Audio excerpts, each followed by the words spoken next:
Hello, hello. I believe everything should be working. I am live.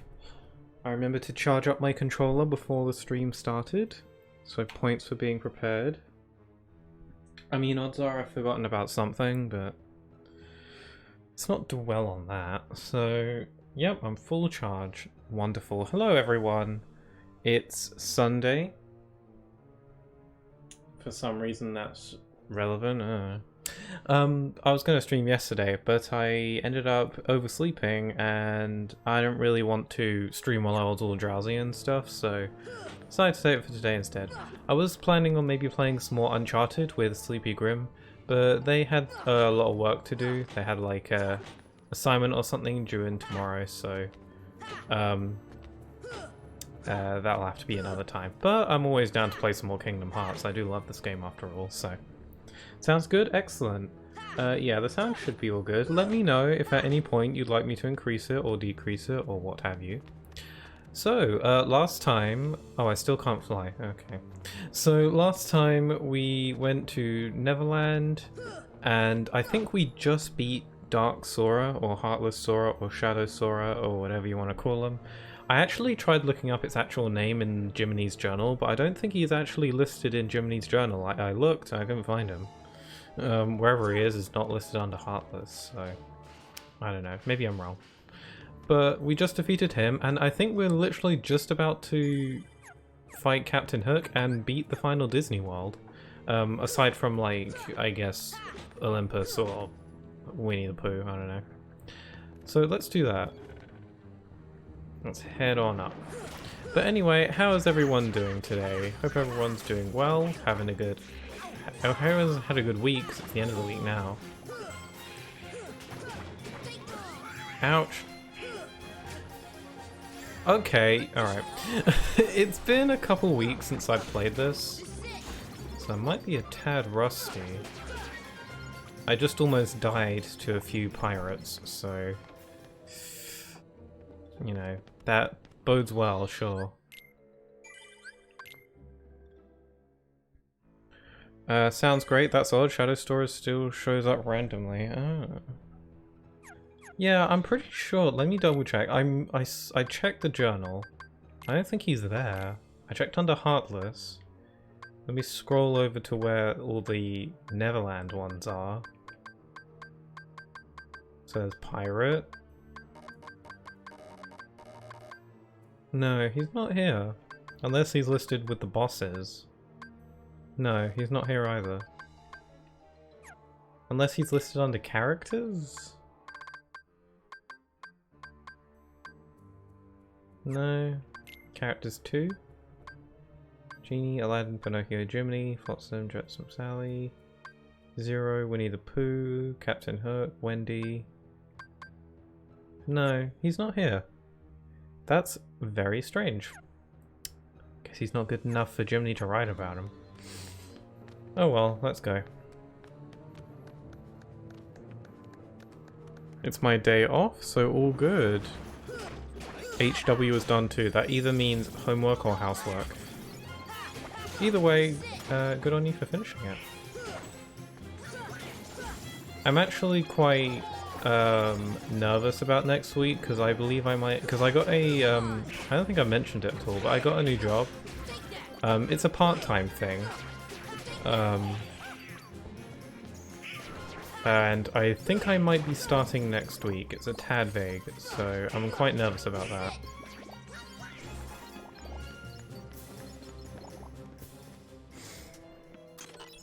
But it's nice you have a day off, that's cool.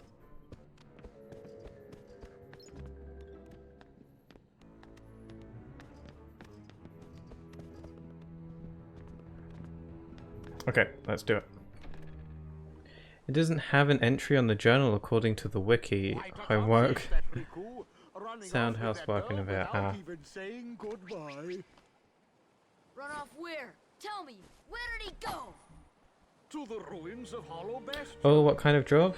Oh, it's nothing interesting. I'm working at a college. It's actually the same college that I went to a couple of years ago. I'll be working there, just being a general assistant, more or less. I don't really have one specific role. I'm just going to be helping out with a bunch of stuff. So it all sounds like something that I can do. It's something that won't stress me out. So, and I'll still have plenty of time to still do streaming whenever I want to, basically. So it's a good start for me. So it's not stressing me out as much.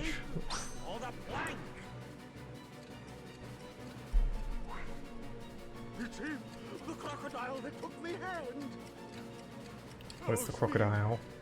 His eyes aren't like going up and down in this one. Smee looks like he is not paying attention.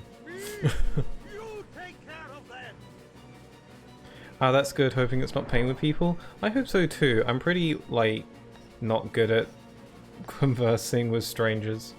Supposedly I won't have to deal with other students too much. Who knows, really?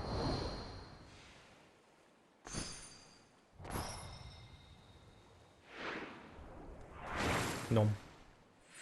Oh yeah, okay, so now we can fly. Something that I noticed a lot is that in the Sora's reveal trailer in Super Smash Bros., Thanks, Peter. Sora flies around and all that, and I couldn't help but feel like it's implying that flying is something that Sora is, like, known for.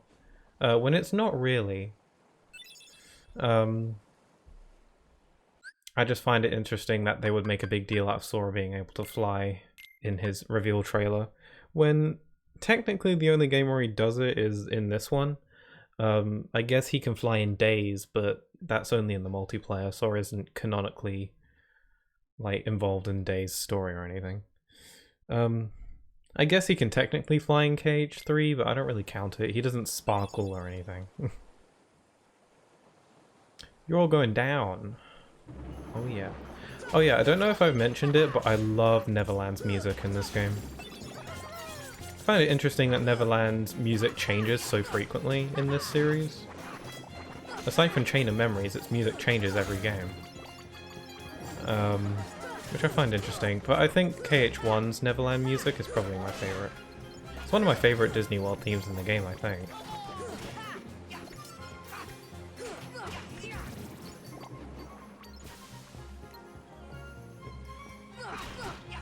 Yeah, I like to stay grounded, even though I can fly, I like to stay grounded as often as possible.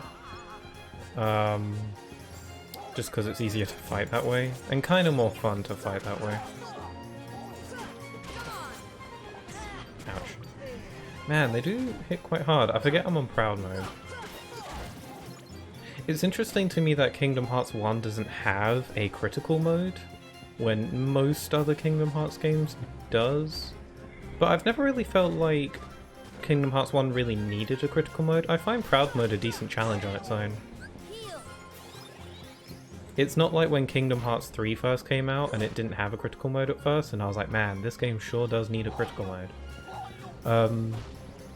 No, I never felt that way with Kingdom Hearts 1. I feel like Proud Mode's a decent challenge, but I wouldn't argue if they did want to add a critical mode into the game somehow. In a remake that will probably not happen anytime soon.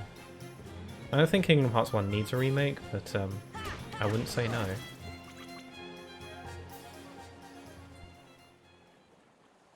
Flying is now every ability Sora clones. Ah yeah, flying is now every ability in Sora clones. Did you finish them off? Shmee. Yeah, I agree with this Neverland music. It is good stuff. I like the Neverland music in all the games, actually. Birth by Sleep's Neverland music. The thing about Neverland's music and how it differs between games is quite interesting how each of the different Neverland themes has like a different vibe to it. I quite enjoy that. That's probably why they change it so it can fit the tone better. Because, you know, this one is, you know, out on a pirate ship in the middle of nowhere, and I feel like the music fits that quite well. In Birth by Sleep, you're actually on the island, it's like broad daylight, it's all happy and, you know, all magical and stuff, and I feel like the music reflects that pretty well. In Days, I actually think the Neverland music in Days is quite underrated, and I feel like people forget about it a lot. I really like the music in Days because it feels very sort of mysterious and kind of lonely sounding. It's really interesting how they change it to fit the vibe. It kind of works for Days in a way, just based on how, I don't know, melancholy the entire game is sometimes. Ouch. Okay, these ships have got to go. Also because they drop rare materials and I want some of that. Ooh, Ripple Drive, that's neat. Oh, Peter Pan died in midair. Oh yeah, I'm supposed to be fighting Captain Hook.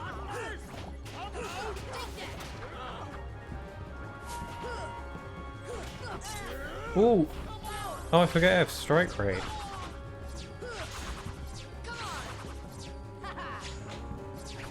So Ishita, now that we're actually in like gameplay proper, is the sound okay? I'm sure it is.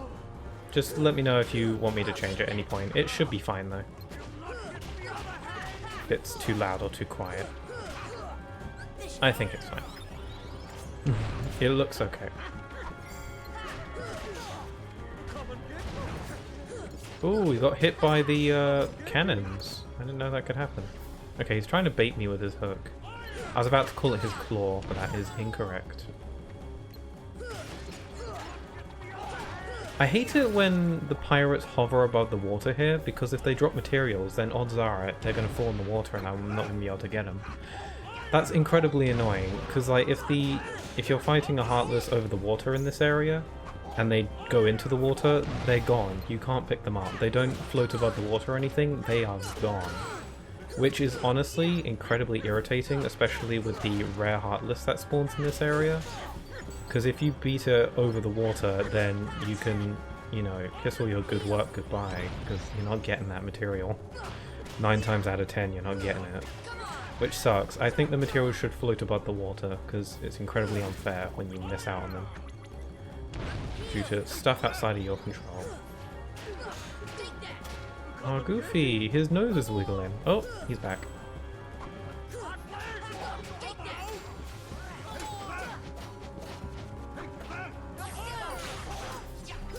Sound on your voice form is great. Excellent, thank you. Yay, we win. Material! Sorry, I got a power gem right before it left. I thought the fight was going to end before I could grab it. They drop power gems. I'm thinking I want that. Okay, fun fact. Captain Hook has better revenge values and hit stuns than Birth by Sleep. Captain Hook in this game, I assume you mean, has better in Birth by Sleep. It does feel like it. I feel like Captain Hook is somewhat challenging as far as like same bosses that are the same like weight class as you. Just because his revenge values are kind of strict, which makes I don't know, just makes him a little more interesting. Also, this scene is cute. I like how Sora cheers himself up. It really flew. Wait till I tell Kairi. I wonder if she'll believe me. Probably not. How many of us actually wants to see Sora take Kairi back to Neverland? She can try it herself. If you believe. Aw, it's a sweet thought. I always wanted to see Sora just take Kairi back to Neverland so they can fly together. I think that'd be really cute. Probably won't ever happen, because I honestly don't see any reason as to why Neverland will return. It's kind of run its course at this point. I can't imagine what they could really do with Neverland at this point. Still, I wouldn't say no. Oh, nice battle finisher. Yeah, ended on that Strike Raid finisher. That's a good one. I'm gonna switch to Ragnarok when I get it. I think Strike Raid is better and more abusable because you're invincible when using it, but Ragnarok is it's just really cool. It's the coolest one, let's be real. Okay, I got Ripple Drive earlier. I was so satisfied when I discovered that you could use this menu to sort through your stuff by type. I was like, oh my god, yes. It's a very simple thing, but a sort button in games is an absolute must for me. If you have an RPG with a lot of items and abilities and stuff that you have to sort through, if you don't have a sort button, that's almost certainly a deal breaker for me. I need that. Okay, I don't have enough points to equip Ripple Drive, so I'm gonna have to go without for now. Oh well. See if I can grab an AP boost at some point. When you get to Captain Hook and Birth by Sleep, you'll see. I still find the Captain Hook fight and Birth by Sleep fun, but I think I know what you probably mean when you say better revenge value. Okay, how about I get rid of Jackpot and instead give him Goofy. All these I want, so I'll give him MP Rage because that could come in handy. Donald can use Berserk. Awesome. Okay, there's some chests in here. Oh, there's a fun fact about this. There's a couple fun facts about this area that I'd like to point out. Firstly, this is the more obvious one. Once you finish Neverland, if you come back here, odds are one of these doors here will be glowing. If you interact with the door, it will open and give you an item. The way the doors work is that they actually link with the clock. The clock here in Neverland actually syncs up with your console's time. So if it's like 1 o'clock on your PlayStation or whatever console you're playing this on, it will be the same time, I think, on the Neverland clock tower. And each hour of the day, one of these doors will be glowing and you can obtain an item from it. Which is it's a thing that the game never tells you about, and it's like one of those incredibly cool secrets and details. Because you could easily go years without ever finding it, because I did when I was little. And when I discovered it, I was incredibly blown away. So there could be a few people who don't know about that secret, so I felt the need to mention it. Secondly, when I was playing the PlayStation 3 version of this game, I discovered a glitch that freaked me the hell out, because I discovered it completely on accident. I'm pretty sure it's not in this version, but basically when I was playing the PS3 version, I was flying around randomly, and then I went over here and landed, and then I clipped through the clock tower, and I was inside the clock tower. And you could replicate it pretty easily, but I was never able to replicate it in this version, so I think it's patched. I remember doing it on the PS3 version and being like, whoa. I mean, maybe I can do it, I don't know. Maybe you have to run into the wall a certain way. But all I know is that I went into one of these corners, landed, and I would clip through the clock tower. I don't know if I can do it anymore though. Feel free to try it yourself if you have the game. Let's see. Oh, this hurt. Oh, this hurt. This scene. Oh, the one with Sora talking about flying with Kairi. Yeah, it's really cute. Love that. Poor Dolan, he doesn't have that many abilities. Yeah. He's the magical one. But Goofy's the one that's like, has a bag of tricks in his abilities menu. Why Goofy is the one I usually keep with me. Oh, and hello Tiago, hi. Oh, you guys are cheering me up today. I was feeling a bit down earlier. I didn't know that. Yeah, about the clock tower? Yeah, you could go your entire life without ever noticing it. I'll try and showcase the clock tower thing in action. I think you have to seal the keyhole first before the timer will start. But if you head over to one of these doors, they'll be glowing and you can obtain an item from it. I don't know if any of the items are too terribly amazing. I think you can get some AP boosts, some potions. I've never actually done each hour, so I don't know if you get something super duper for doing them all. I doubt it, because it's an incredibly obscure secret, but it is really cool. I do like it a lot for that. Kingdom Hearts 1, man, it just has so many intricate details and secrets.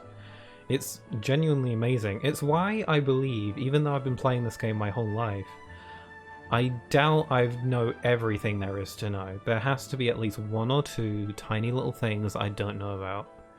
However small or big they may be. Secret doors doing secret things, nice, yeah. We love secret doors. God love them. I want to talk to Wendy.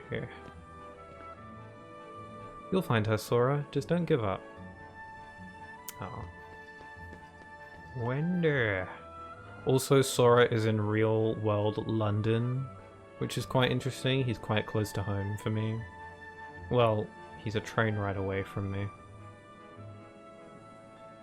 Look at that. London. Imagine you're like looking up and just seeing this like banana shoed boy flying around the clock tower. I would be okay with that though. Pixel hacking the game, I see. Yeah, that the glitch honestly freaked me out. I have like a what's the word? I have a uncanny, no, what's the word? Irrational. I have an irrational fear of glitches. Which might be a weird thing to be afraid of, but glitches freak me out, honestly. It depends on the glitch, but glitches, they do freak me out. The idea of something happening that wasn't supposed to happen, I don't know, it just freaks me out. It depends on the glitch. Out of bounds stuff, that freaks me out. I don't know. It's a weird thing to be afraid of. I don't know if I'd say afraid. That's a strong word. It makes me uncomfortable, let's say. Severely uncomfortable. Let's put it that way. You clipped through the clock tower. Were there a bunch of clock stuff and things in it, or was it just an empty inside? It was just empty inside. Nothing interesting, really. But you could go inside the clock tower, so, you know, that's neat. So empty that it attracts a ghoulish boss fight. Oh yeah, there is a secret boss here later on. And I do plan on doing all the secret bosses, so we'll be seeing it. Honestly, the secret boss fight that takes place at the clock tower is honestly kind of, like, freaked me out when I was little as well. Hey Sora. Oh, you're so cute. When we grow up, let's get off this island. We'll go on real adventures, not this kid stuff. Sure, but isn't there anything fun to do now? Hey, you know the new girl at the mayor's house? She arrived on the night of the meteor shower. Uh-oh. We actually find out what's behind that door in Kingdom Hearts Fragmentary Passage. It's neat.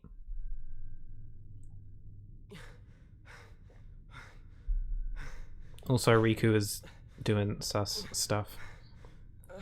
Reinstalling Final Fantasy VII Remastered, or Remake, I think you might mean.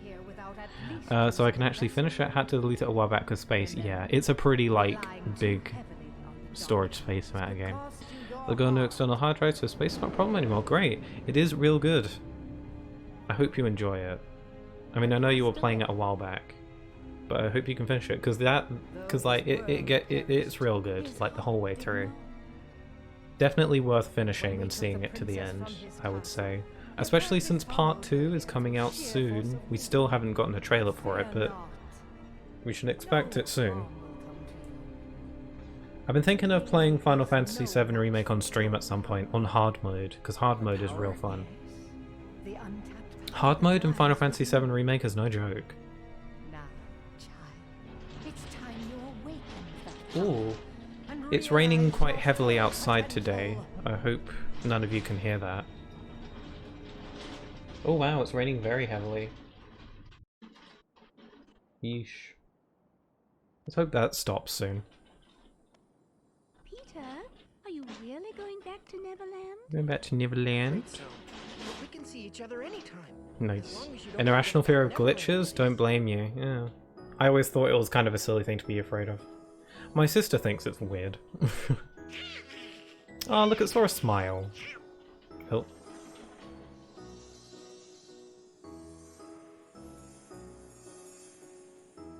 Oh boy, she's getting steamed again. Steamed hams. Do me a favor? Look after her for me, will ya? Twinkle. What? And just like that, we were basically handed the most broken summon in the entire game. For the most part. Also, we got Glide. We can do a bunch of stuff with that. I'm gonna save backtracking until we do the first visit to Hollow Bastion, because after we do the first visit to Hollow Bastion, all the enemies in every world will be powered up. So it will make getting rare materials and, like, leveling up a little bit easier. And more interesting. If it helps, I have an irrational fear of being in a body of water that coincidentally has an orca killer whale in it. Well, I think that's a reasonable thing to be afraid of. No one really likes the idea of getting eaten. But Riku, you are a kid. Riku is boy. I don't know why. Not scared of looking at orcas, but the idea of being in the same water as one freaks me out. Yeah, I think that's fair. That's reasonable. Okay, I don't think actually the lights on the doors are going to appear until we leave the world and come back. Yeah, I might be wrong. So I think we should leave and come back and see if the we can get something. Peter remains with me as long as I remember him. Oh, that's sweet. Okay, let's head off then. Well, this was the final Disney World, so say goodbye. Although we still have to finish the Olympus Coliseum and 100 Acre Wood. Speaking of 100 Acre Wood, I think I have the final tour page. Well, we found the Navigummi piece. Let's go back to town. Sid will install it on the ship once we bring it to him. There's a tournament being held at the Coliseum. I hear there's a great reward for the winner. If that's the Hades Cup, I don't know if I'm really comfortable with doing that now. I'll take a peek, because it might not be. Actually, it might be the Hercules Cup, in which case I'm good with doing that now. Did you mention, Pixel Key, that Riku is the only person who can see the keyhole on the door? Yeah, Riku is the only one who can see it, because he was already chosen for the Keyblade at that point, while Sora wasn't. I believe that's the reason why he can see it. Because Terra chose him already, or the Keyblade chose him, or whatever you want to call it. So he could see the keyhole on the door. Pretty cool, pretty cool. I like how Birth by Sleep, with Terra meeting Riku, sort of expands on that. And makes more sense of it.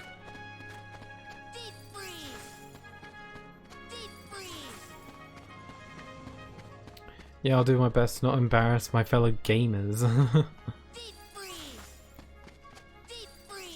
Yeah, Final Fantasy VII Remake is good stuff. Love it a lot.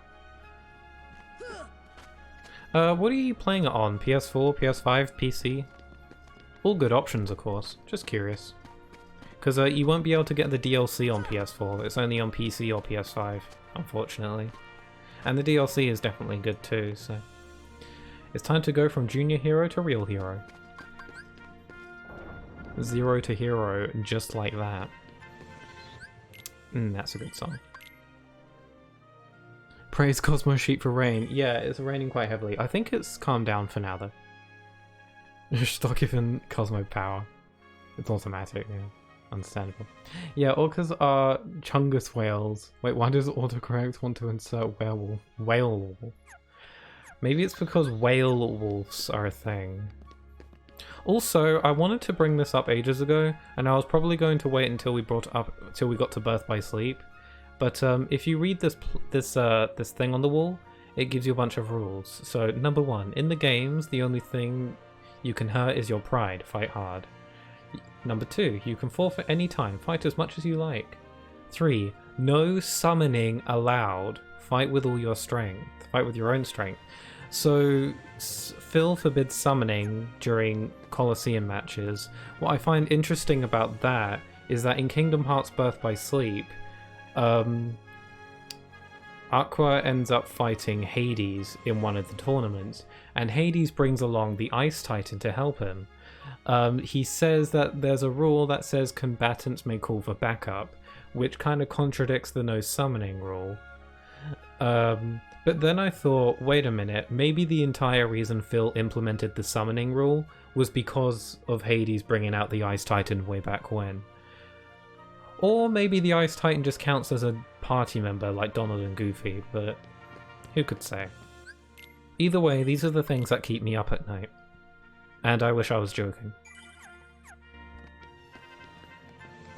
Because surprisingly enough, Werewolf is an actual movie. Oh, cool. Oh yeah, you know your stuff when it comes to those kinds of movies.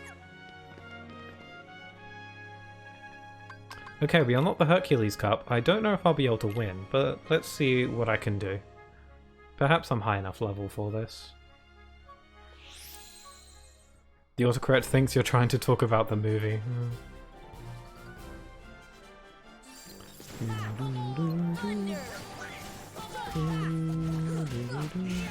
Oh yeah, so I'm doing all the secret bosses and I'm also planning on getting the ultimate weapon. The way I usually like playing this game is that I'll play the game normally up until the point we get to the final boss room. Instead of doing the final boss immediately once we get there, I like to go get the ultimate weapon first, do all the secret bosses, so that the final boss is the last thing I do in the playthrough. That's just how I like to play. In terms of getting the ultimate weapon, I've decided that I'm probably not going to do it on stream. I'm probably going to get the ultimate weapon for the most part off stream, because it's quite a lengthy process that isn't very interesting, so... But, in order to get the ultimate weapon, you do have to fight a bunch of special Heartless, so I thought maybe I will show off all the special Heartless on stream, just to sort of show them off and be like, here's how they all work. And then I'll finish getting the ultimate weapon off stream. Unless anyone really wants to see the process, I don't mind streaming it if people want me to, but it's not too interesting and it gets old after a while. But getting the ultimate weapon is pretty worth it. It's powerful, it looks cool, so I want to get it. And then once I've got the ultimate weapon, I'll do all the secret bosses, and then after that, I'll do the final boss and beat the game. That's how I like to play this, so that's how I'm gonna do it. Yeah, it is. Small piece of advice, don't watch Whale Wolf, you'll lose your brain cells by the second. Man. I mean, it's a movie called Whale Wolf, what do you expect?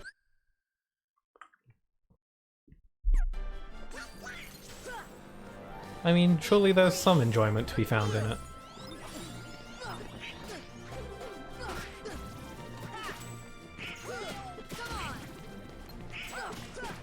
Hope I can get some AP boosts from this. Oh yeah, and I gotta visit Winnie the Pooh. I won't forget. Don't let me forget.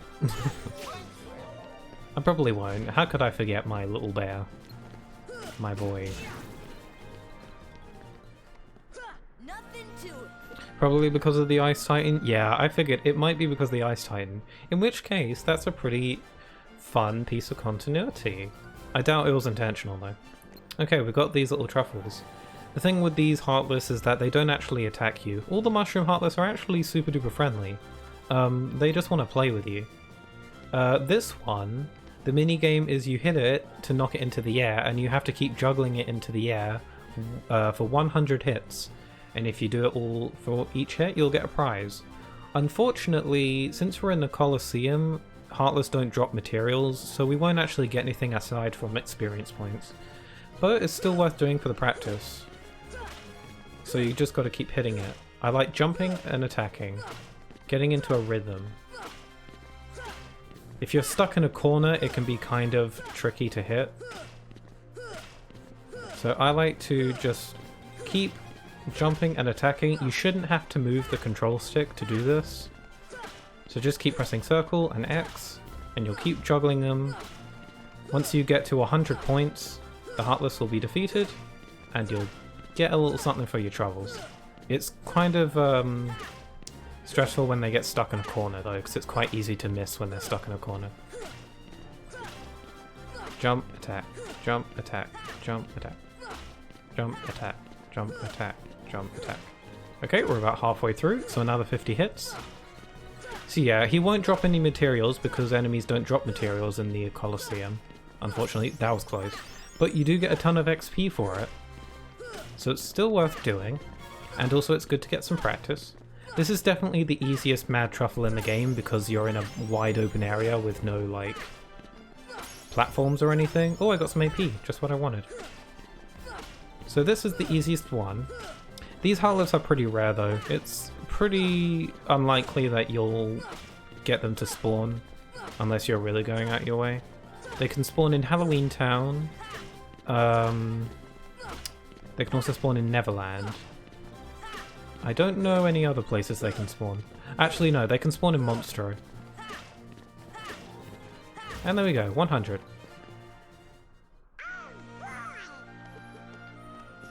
Yes, Pixel, I've dove into the deepest depths of the abyss so that no one else has to do it.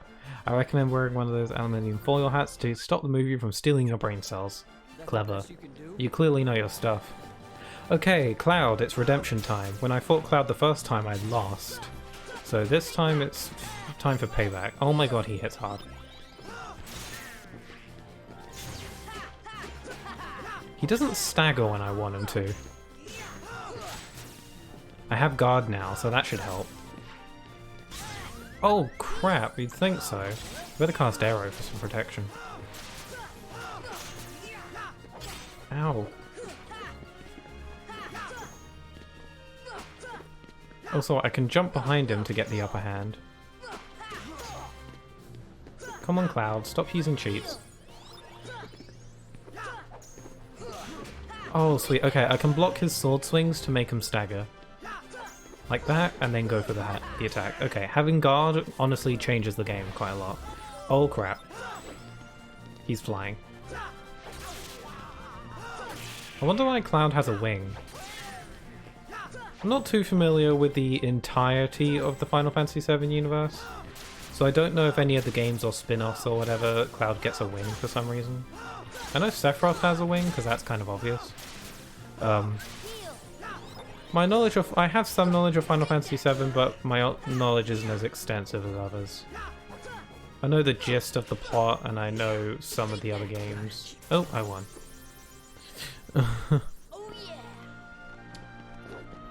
Thanks for warning. Yeah. Oh, I got Metal Chocobo.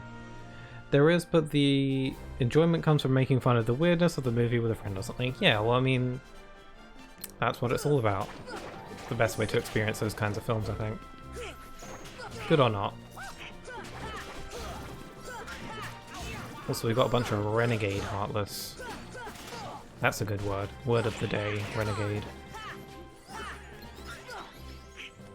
I could never do this. Oh, what, the juggling the mushroom? Yeah, it's honestly not as hard as it looks. I mean, fighting it in the Colosseum is the easiest because it's an open area. Fighting it in like the other areas of the game is hard because they'll get snagged on something or jump on a platform or something and it'll be hard to juggle them. It's not as hard as it looks though. I remember when I was younger I used to think that juggling the Mad Truffle Heartless was like impossible. But you just got to get into the rhythm. It takes practice, but you can like get a good feel for it after a while. And it's honestly really satisfying to pull off, especially in the harder areas.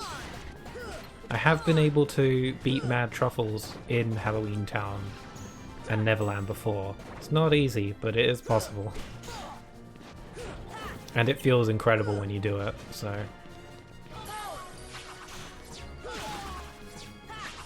Remember, it's not just a bootleg movie, it's a bootleg movie of a bootleg movie that's a reference to a reference of another movie that is, in itself, a reference to Jaws. Wow, I'm surprised I was able to read that without stuttering. I've never seen Jaws, but I kind of want to.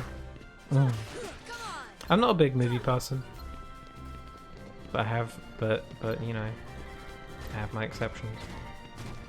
It's not that I'm not a big movie person, not because I dislike movies. I don't really know why I'm not a big movie person. It's a copy of a copy of a copy of a copy. Show me what you got. Hercules, wait, let's go one-on-one. Oh brother, what a show-off. What are we gonna do? Let him go alone, I guess. Good luck, Sora. I'm not gonna go easy on you. Sora's gonna get punched in the face.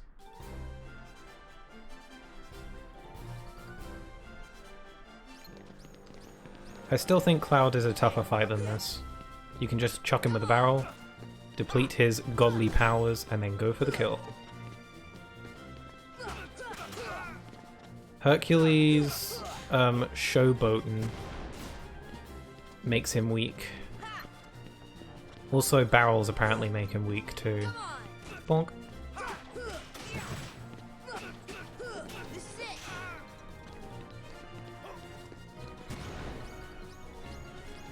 Can get messy the further you go down the copy tunnel, the weirder it gets. Must be quite the journey though, getting to that point. fascinating, I'd say.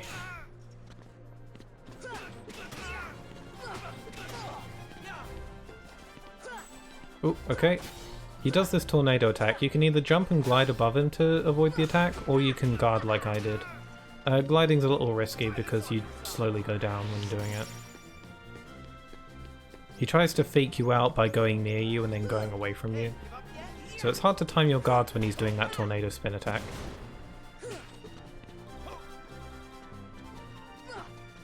Whoa! Slow down, Jankules. Oh dear. Yeah, I don't need Donald and Goofy, I got this. Chuck. Why is it the barrels only sometimes stun him? Okay, I'm gonna use Strike Raid.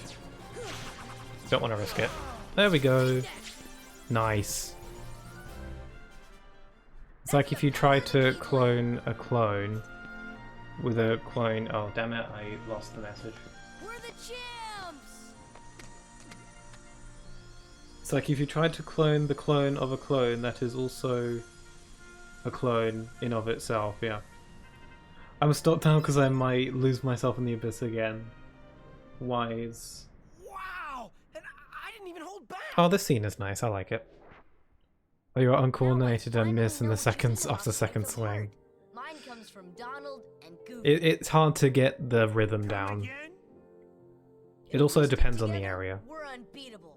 Not even Hercules stands a chance. Ah, Sora learning With lessons. these guys beside me, I'm ready for anything. But that's not exactly what... Of course. Your friends give you strength. Isn't that right, Phil? The three of you together make great heroes. And as a team, I'm sure you can overcome anything. Ah, that was a satisfying hand slap. I love a good hand slap.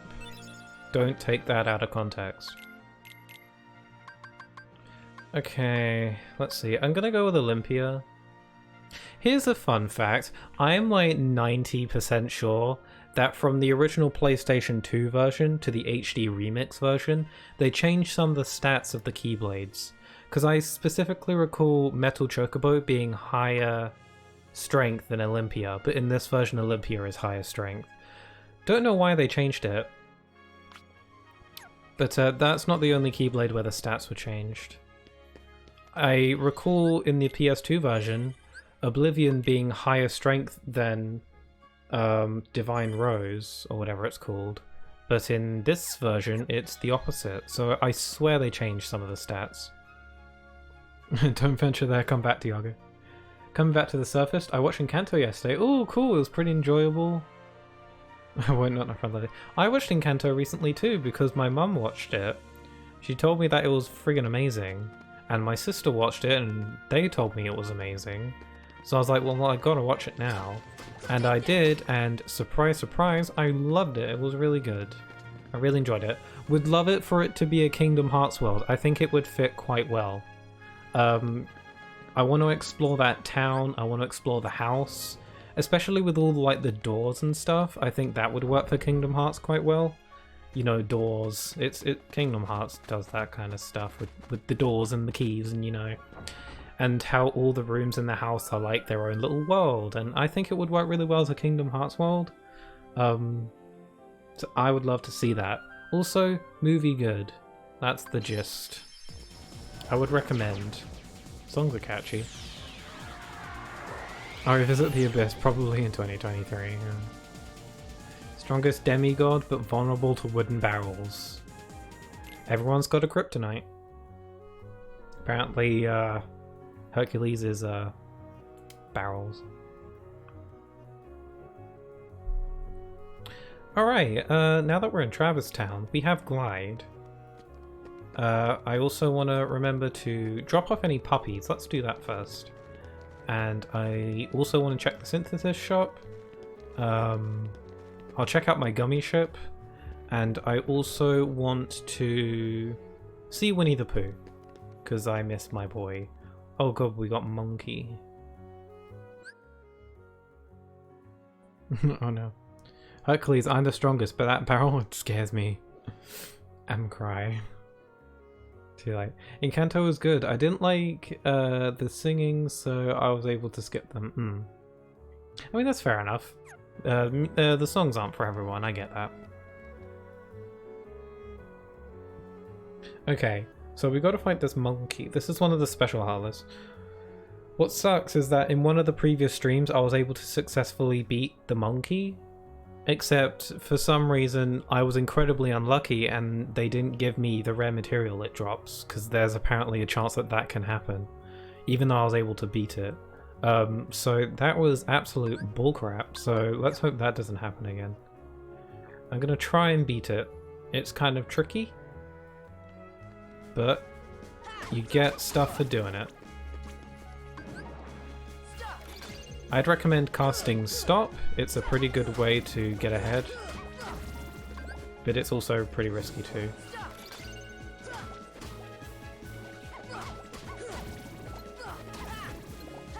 Ooh, that was close. They nearly spotted me. What the hell? They didn't give me the material again. Are you seeing that nonsense? Once you defeat... See, one monkey appears, then you kill it. Then two appear, you kill those two. And then three appear. If you kill those three, you're supposed to get a material.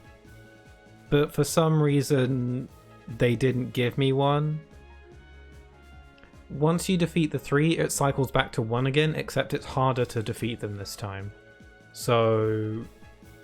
sucks, bro. Don't like that. Monkey. What did I miss? Pixel just got to Travis Town. You vanished after you said Encanto. Yeah, liked Encanto. I think it would make for a really good Kingdom Hearts world. And the monkey be giving me trouble. The fact that there's a chance that it won't drop the... Damn it, it saw me. God damn it. Once it sees you, all bets are off. You got no chance. Damn it. Such bull. Who decided to make it so that the monkey has a chance to not give you the material? It's one of the most annoying heartless to fight. Our little puppies. They're so sweet. Ooh, torn page. Okay, I guess I didn't have the final torn page. Well, I do now. Thanks, puppies. Oh dear. Oh yeah, I annihilate these guys now. Right.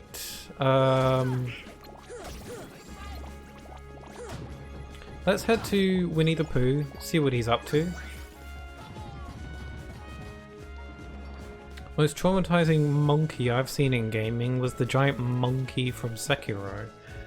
That I won't talk about for spoiler reasons. I did not know that Sekiro had a monkey. Interesting, interesting.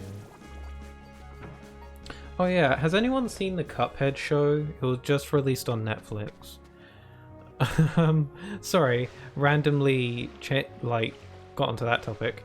Sekiro, I know that Sekiro is a difficult game, so then the topic of difficult games got onto my brain, and I thought, what games do I know that are difficult? Oh, Cuphead. Oh yeah, the Cuphead show came out the other day. I watched the first couple episodes, and I thought it was fine. I'll probably watch the rest of it. Maybe it gets really good, I don't know. But then it made me want to really play the game, so I thought maybe at some point I could stream my first go of Cuphead, because I've never played it, despite being told that it's like one of the a really good game and stuff. So who knows? Who knows? It's on my to-do list, which is piling up by the minute. There are so many games I want to stream. But having lots of games to stream is a good problem to have, I guess. Okay, let's head on and see my baby boy. My boy. May he never change. Pooh was up to no good. Sekiro has many monkeys. Oh, I saw 5 episodes today. It was alright. Also made me curious about actually wanting to play it. Yeah, same thing. Same with me. It made me want to play it. Because before I was like, I don't know if I want to play a game that's just going to frustrate me with how hard it is. But maybe it's just really satisfying kind of challenge. I like challenge as long as it's not like frustrating. And I think Cuphead strikes me as the kind of game that isn't frustrating hard, but it is like satisfying challenge. I don't know. I'd have to play the game and find out. And I'd be willing to stream it, because it's on PlayStation now, so... What more could I want? Okay, so we're hanging out with Tigger and Roo. We're doing some bouncing. Can't get that chest, oh well.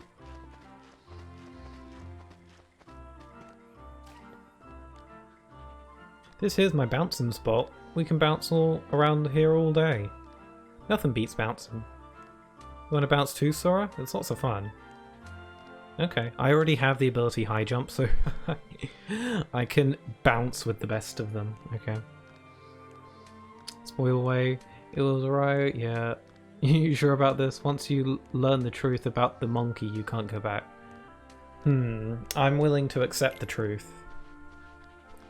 To bounce with the finest, you'll need some pointers from the finest.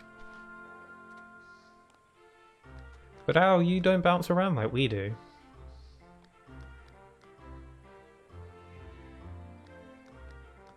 I'm afraid you're right. Can't master everything, I suppose. Roo calling out Al on his BS.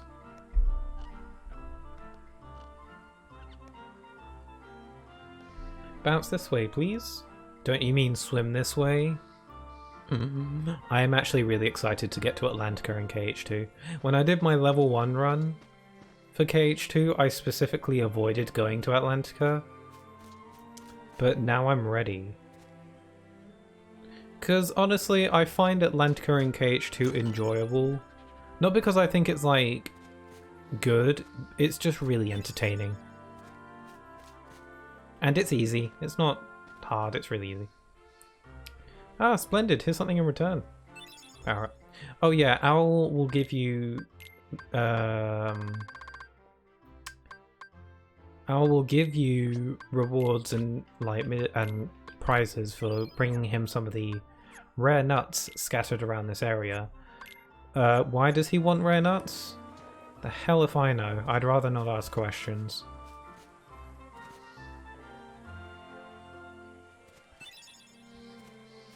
Although Kingdom Hearts is the series where you constantly ask questions, so what do I know? Oh, defense up, thanks.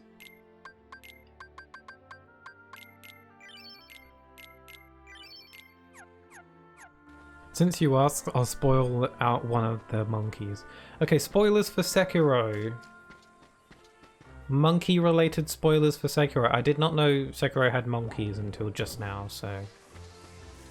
Spoilers, spoilers, spoilers, spoilers for anyone watching this. Spoilers. Give me the nut. Okay, some of these nuts can be absolute nonsense to grab, because sometimes they just don't allow it.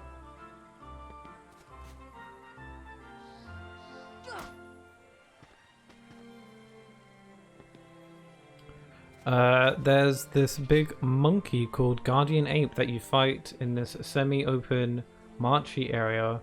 Marshy? Area where the water is almost up to your knees. The area has trees. Those are important. Interesting. Interesting. I haven't played any, what's the company called? From Software games? I hope I'm pronouncing that right, otherwise I'm gonna look like an absolute butthead.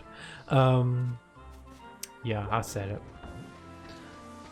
So I don't know if those kinds of games are really for me. I've never really found myself really wanting to, but who knows, maybe someday, because there are tons of games where I thought, I don't really think that's for me, and then I end up playing them years later and liking them, so who knows.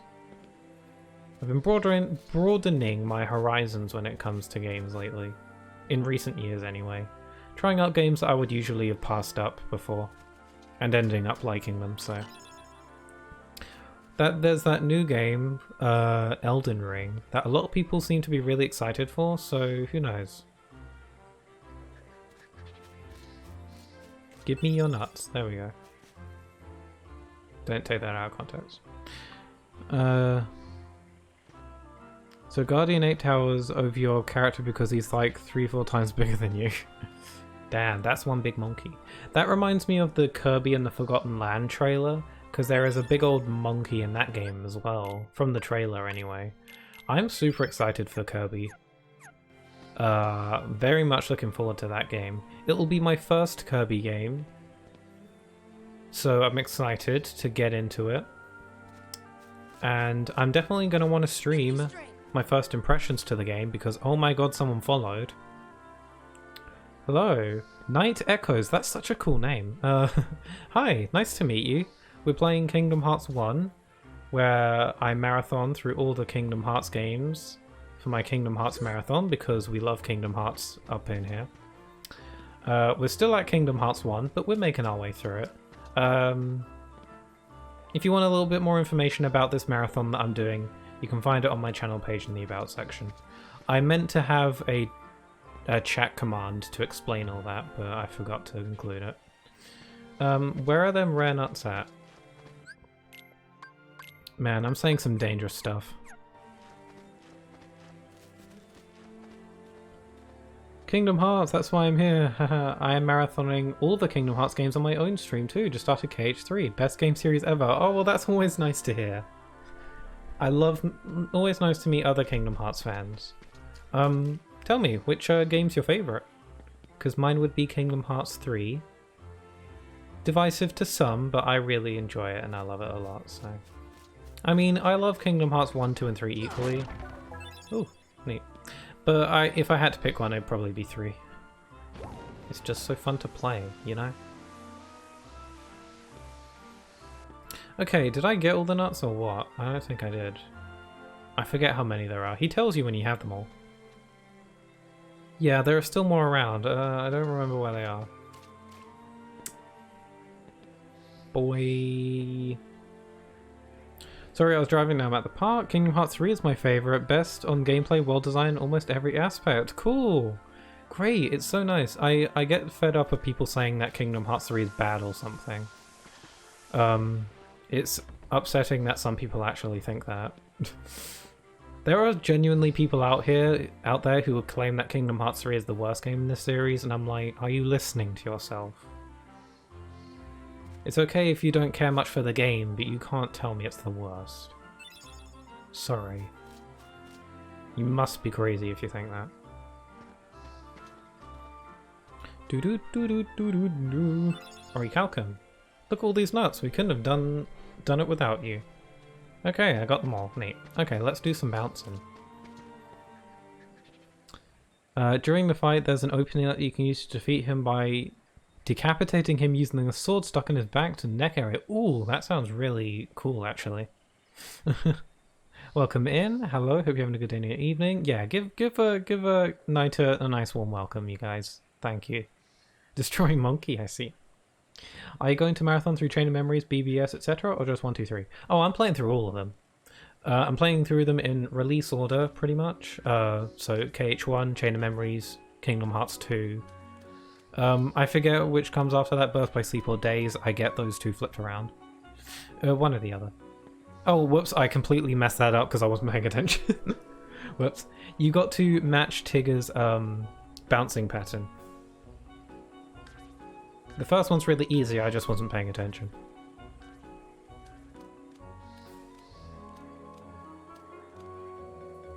Big Guardian 8 spoilers coming up. Do I proceed? Go for it. Just be prepared, everyone. Tiago's going to do some spoilers for Sekiro Shadows Die Twice, so be mindful of that. I never played Kingdom Hearts games that I'm learning about the franchise series streams. Well, that's really cool. I like the diversity of people who are into the series, people who aren't. I accept everyone to join in. I'm talking extensively about the series as I go, like nice little details, things I like. So it's nice that people are learning. Some people are learning about these games through these streams. It makes me quite happy to think. I like to think of myself as a teacher. No, that's really dumb. Take that back. Oh dear.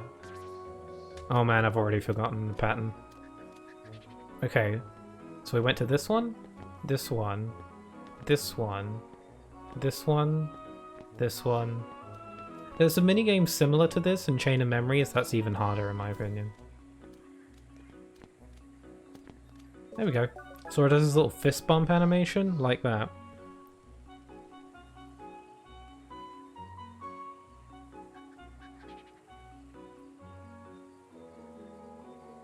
And Kingdom Hearts 3 is bad? I don't know if you're joking or not. I mean, to each their own, you know. If people, like, honestly, if I'm being honest, if people say Kingdom Hearts 3 is bad or, like, they don't like it, I can understand. I can get that, for the most part. Like, if someone says they don't like Kingdom Hearts 3, I think that's a fair opinion, because there are aspects about Kingdom Hearts 3 that aren't, like, the best. I do understand it does have its downsides, but I think on the whole it's hard for me to say it's a bad game. I do think it's really good. I think it's I'll understand if people are a little disappointed by it, but on the whole I think it's a very good game, and I don't really understand the mindset if people say it's bad or like the worst one. That's just me though. Oh, what? Again, I wasn't paying attention to the pattern. Whoops. You might be joking, Yoshito, I'm not sure. Chain of Memories is objectively the worst game in the series. Even if someone loves it, it's still the worst. That's a game where I can completely understand if people don't like that one, or they think it's the worst. I actually like Chain of Memories quite a bit. Gameplay-wise, I think it... I can find enjoyment out of the gameplay. Okay, okay, I'm so dumb. I was not... Haha, I'm kidding. Oh, right, yeah. I thought so. I have a hard time telling sometimes. He jumped on the swing on this first, right? Yeah, what did I do wrong the first time? You yump. Okay, did he jump back again? No, that was wrong. Whoops. Yeah, I gotta actually pay attention to the pattern. I'm too, like, getting distracted. But yeah, Chain of Memories. I like Chain of Memories. I think Chain of Memories is probably one of my favourite stories in this series. I really like the mystery element and all that.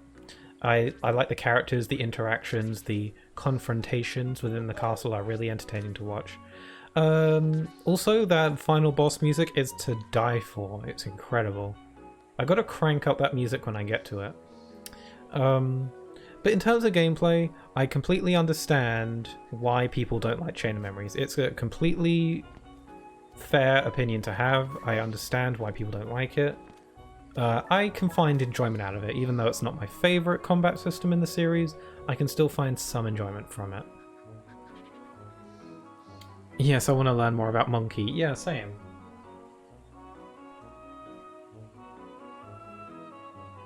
I might have missed a chat message. Okay, yeah. We want to learn more about Monkey, Tiago. Feel free to keep going. After you decapitate Guardian 8, you discover the fight isn't over yet because after falling onto the ground and staying there a couple of seconds. We're gonna have a problem here.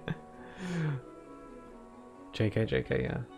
He rockets back to life, standing up, grabbing his severed head, oh damn, on one hand and a giant sword in the other, and he proceeds to jump at you, now attacking with you with a giant sword, being able to inflict a debuff called Terror by screaming at you while holding his severed head. That sounds like it'll give me nightmares. It sounds like that will frazzle me real good. I wouldn't be able to focus if I was doing that. You got mighty good at bouncing, Sora. Right, Rue? Rue is not impressed. Hey Tigger, I think he's ready for the big one. What, like the rocket from Toy Story? Well, there's only one way to find out. Extremely dangerous. Keep out of reach of children. Lol. Are you going to be 100%ing them or just doing story playthroughs? A bit of both. I'm not 100%ing them, like the journals and all that. What I'm going to be doing, playing through all the games, all the cutscenes, watching all the cutscenes. I'm going to try and get all the Ultima weapons, and I'm going to do all the secret bosses. But I'm not going to be 100%ing them and doing everything. So ultimate weapons, secret bosses, cutscenes, final bosses, playing through all the games. But I'm not going to be doing everything there is to do. So, you know, experiencing all the important content, let's just say. Okay, this, crap. Okay, you gotta hit these fruits back into the pot to break it. It's a little bit tricky to get the timing down though. There is a way to get more points. I think the higher up the fruit is when you hit it, the more points you get. Also, if you chain hits together without missing, you get more points too. Yeah, the higher the fruit is, the more points you get. I think. That was something that I discovered recently. I didn't know that the height of the fruit depended, like, mattered on how many points you got. The more you know. AP up.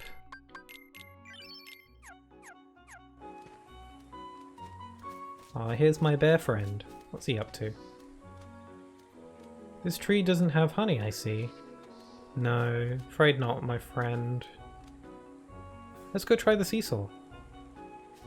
Okay. Doka. Here comes the actual spoiler. Okay, spoilers, spoilers, spoilers, Sekiro, spoilers, spoilers, spoilers, be warned. Who shall be my seesaw partner? I don't think Riku could launch me, realistically. Let's try Tigger. Actually, I don't think there's anything left for me to do here. I think I've done everything. Actually, no, there's this item in the tree. There we go. Shield 2, that's somewhat useful. I think I've done everything I can do here. I did the minigame. I got all the nuts. I got all the items. I think I can leave now. Oh my god, that sounds terrifying, but cool. Yeah, for sure. Okay, we got Mithril. Okay, I think we've got the final torn page, and then we can bookend... Winnie the Pooh. Bookend. I shouldn't be allowed to talk, ever. Okay, here we go.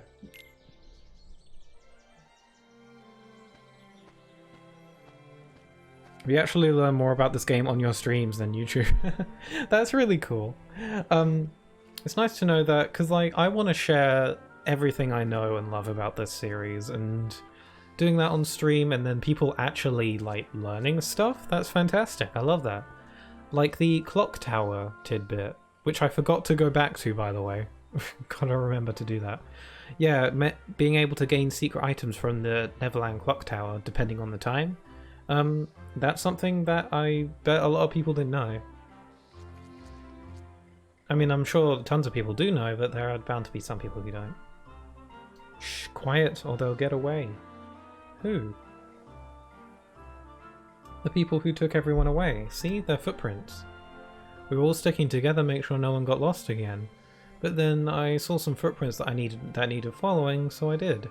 Suddenly everyone was gone. Bad people must have taken them away. Actually, Pooh, I think those are, Anyway, I'll help you look for your friends. Pooh was like, what? Does not compute.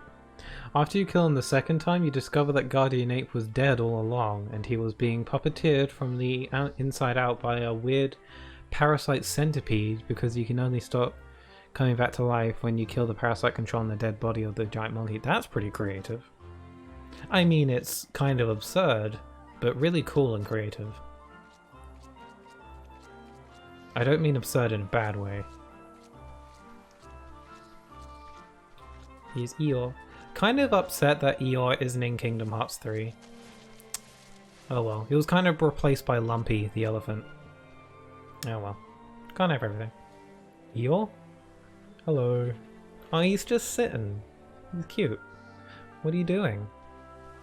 Looking for sticks to build my house again. Sticks for your house?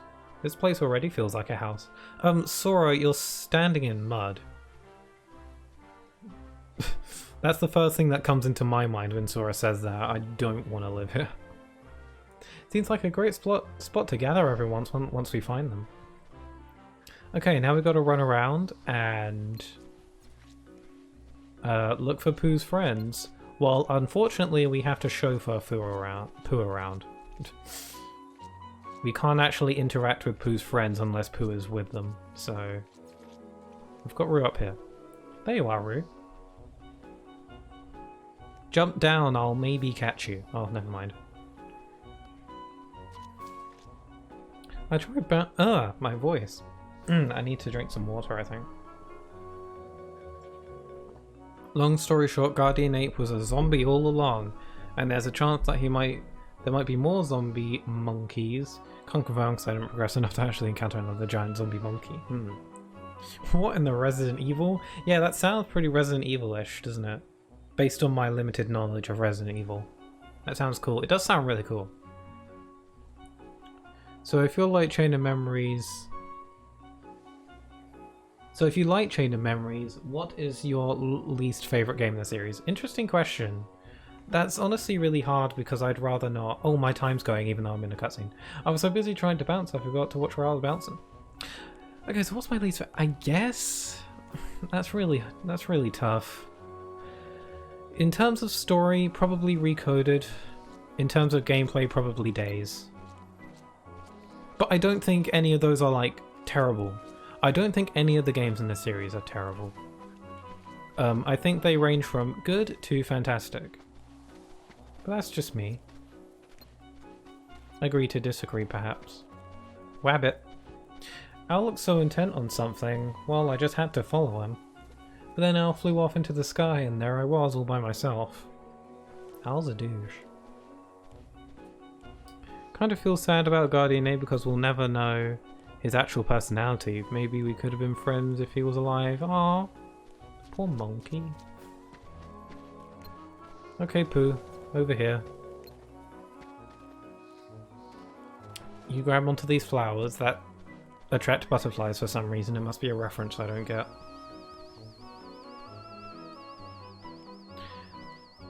I love Lumpy, but sadly reminds me of Peppa Pig. What, are they voiced by the same person or something? They are both British. What's funny is that Lumpy's British accent kind of weirds me out for some reason, or it like throws me off, which is weird because I am also British. So it shouldn't weird me out, but it just does. This way, Pooh. Don't worry, I'll hold your hand. I saw Pooh walking away, so I bounced after him. Then I bounced a bit too high and lost sight of the old Pooh Bear.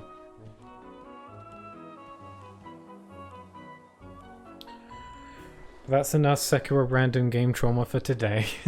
We'll welcome it any day, no worries. It's nice that we get to learn something, you know? I mean, you made the game sound way more interesting to me, so...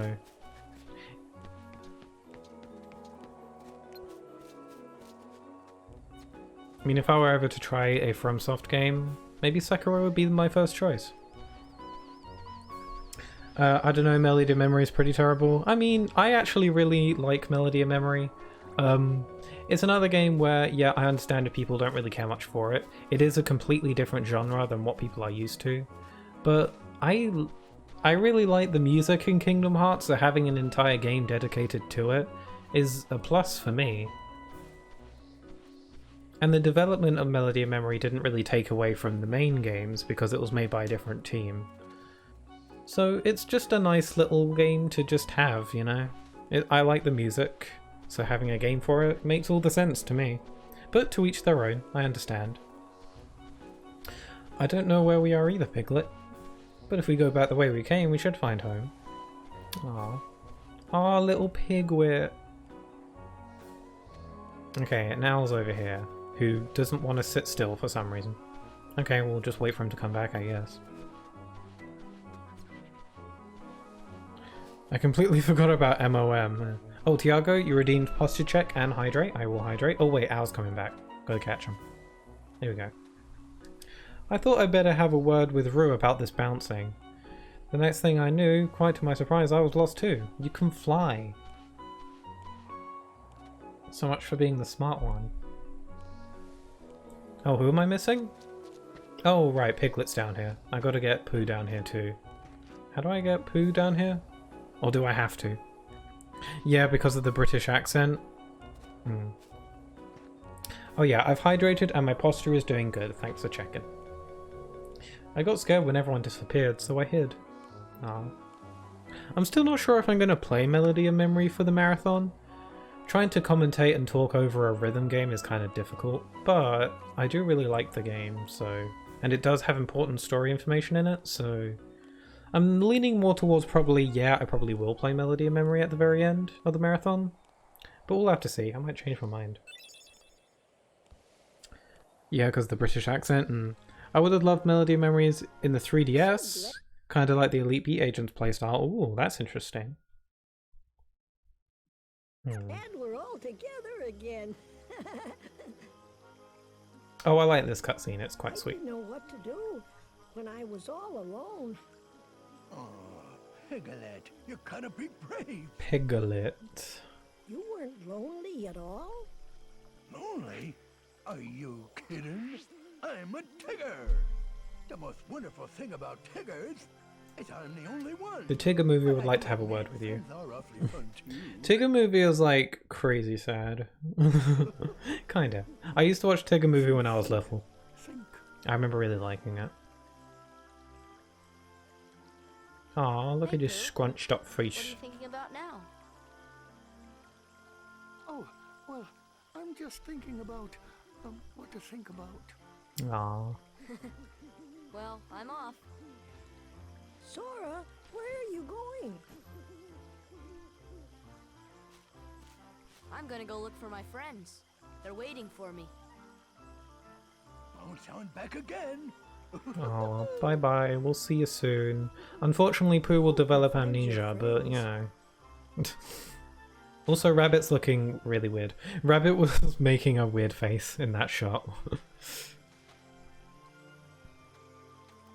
Yeah, Melody of Memories on the 3DS sounds like an interesting idea. The thing is, Melody of Memories is like a Kingdom Hearts version of the Final Fantasy Theater Rhythm games. They have like the very similar gameplay, and those Final Fantasy Rhythm games were on the 3DS. Sora, don't forget. So if it feels like a game like Melody of Memory might have worked quite well on the 3DS, it's probably, you're probably right, it probably would have. That's like where the gameplay style originates. We shall always be here. Oh. If you'd like to visit again, that is. I would love to visit any day of the week, Pooh. You know it. Also, detail that I love so much is that the front cover of Winnie the Pooh's book changes when you beat the world. And it changes in every game, and it's really sweet.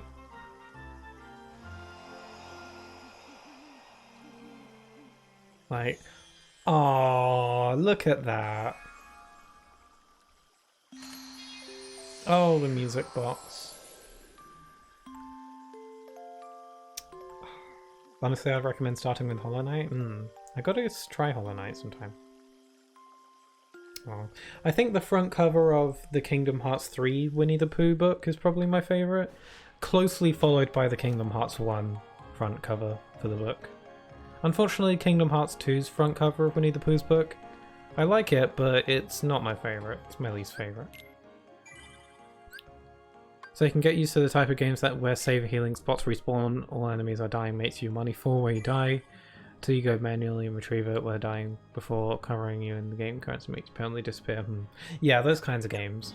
I've dabbled in games like that once or twice, but I'm not too familiar with them, so maybe trying with Hollow Knight would be a good idea.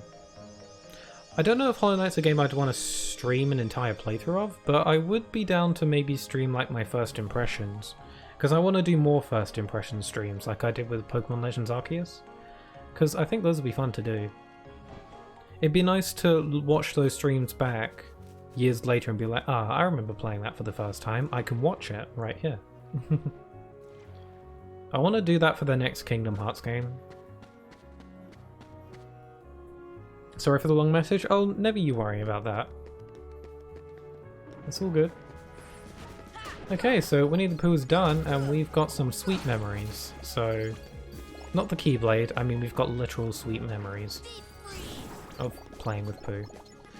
I don't know what reward we got from that. I wasn't paying attention.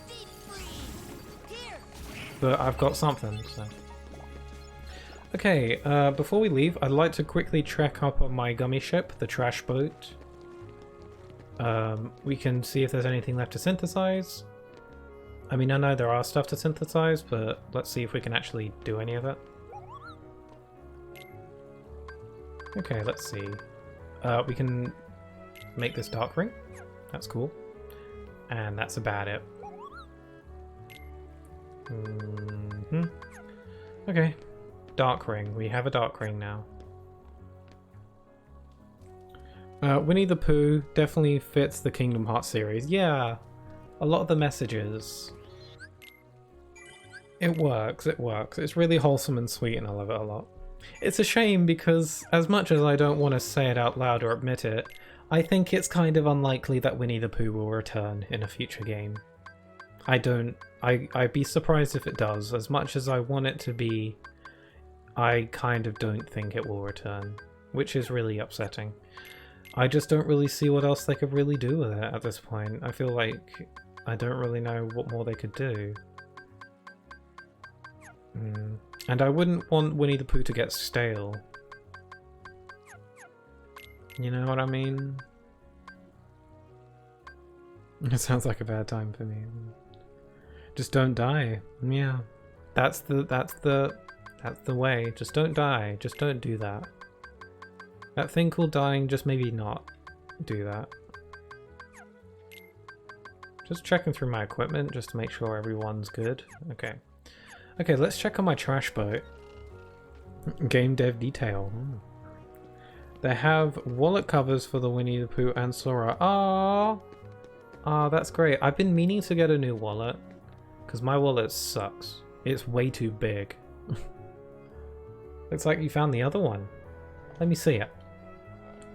Okay, wait here. I'll get it installed right now.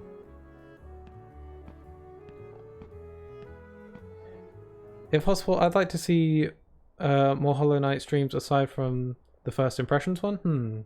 I think it depends on how the First Impression one goes. If I like the game, then yeah, I'd want to stream it if people want me to. I mean, I hope it doesn't happen, but there is the possibility that I won't like the game at all. In which case I probably won't want to play it, let alone stream it. I think that's unlikely. I think there's a good chance that I will like it, but we'll just have to see. And I've got other games I'd like to get to, so Hollow Knight is on my list for sure. I've actually got to write the list. Also, Donald, don't yell at me. Now, just remember what Donald said to you. No frowning, no sad faces. How can you be so cheerful? There's still no sign of your king. Oh, I like this scene when Donald and Goofy and Sora talk, because it's one of the rare instances where Sora actually acknowledges that Donald and Goofy have their own, you know, goal to find the king, where Sora hasn't really mentioned it up to this point. It kind of shows that Sora is starting to like legit care about Donald and Goofy at this point, and they're starting to get a little bit closer. So it's nice. I like this. I like it. Aren't you worried?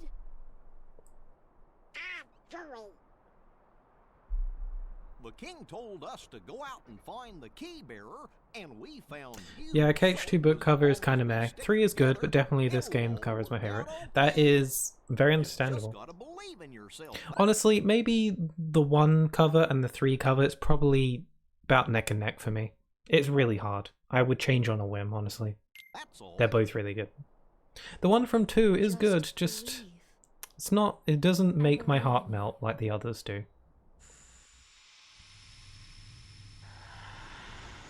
Ooh, this looks like that cutscene from KH3.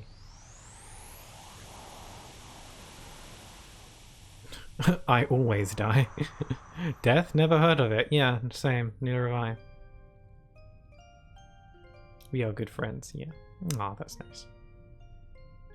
True, there is a possibility. Oh god. Long ago everyone lived in light, everyone loved the light. Then people began to fight over it, they wanted to keep it for themselves. And darkness was born in their hearts. I need to read out the text, it's going a bit quick. The darkness spread, swallowing the light in many people's hearts. It covered everything and the world disappeared. But small fragments of light survived. We're getting the lore dump right now. in the hearts of children. With these fragments of light, the children rebuilt the lost world. It's the world we live in now. But the true light sleeps deep within the darkness. That's why the worlds are still scattered, divided from each other. But someday a door to the innermost darkness will open, and the true light will return. So listen, child, even in the deepest darkness, there will always be a light to guide you. Ah. Believe in the light, and the darkness will never defeat you. Is Kairi even listening? Your heart will shine with its power and push the darkness away. Do you understand, Kairi? Ah, baby Kairi. Aww. Did our grandmother just freaking die? Yeah, lore dump. But don't worry, that story will be retold later on in another game. This time with voice acting, so you won't have to listen to me tell it. What's the matter? Nothing. Kyrie? Did you call me? Yeah, so yeah, there is a possibility that I won't like Hollow Knight, but I think that's unlikely. I think it's more likely that I will enjoy Hollow Knight than I will dislike it. So I have high hopes. Because it looks... The actual Hollow Knight character... Quick question, I might have asked this before. Is the Hollow Knight actually called Hollow Knight, or does he have an actual name? But either way, he looks really cute.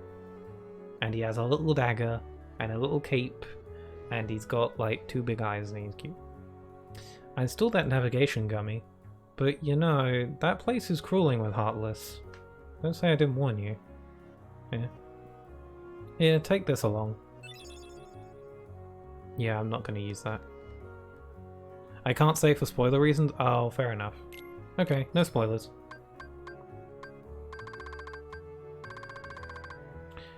Speaking of spoilers, apparently the reason why... This is like completely like irrelevant to anything I've said so far. Apparently the reason why we haven't gotten a name for Breath of the Wild 2 is because the name is apparently a spoiler. Or at least the name reveals something that they don't want revealed yet. That's completely random and irrelevant, but it just popped into my head. The reason why Breath of the Wild 2 still hasn't gotten a proper name reveal is because the name supposedly reveals something that they don't want revealed yet.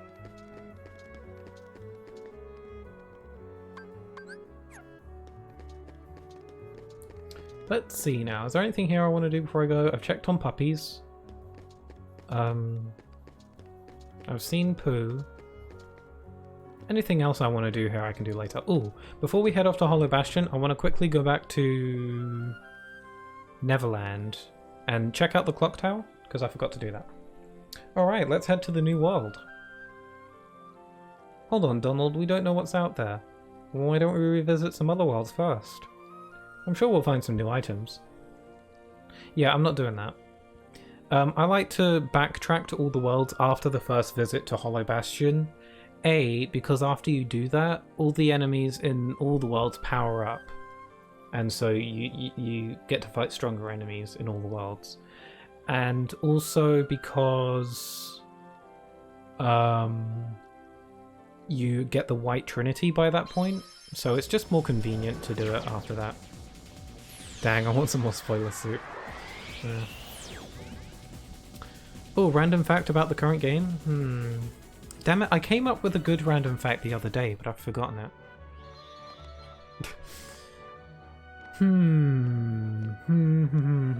Random fact. Also, Donald's face. Donald's flying animation is hilarious from the front. Sorry, I want to replicate. Look, he's not moving like Goofy does. Donald is just like, just flying. His like beak is like pointing forwards, and he's like, How's it look from the side?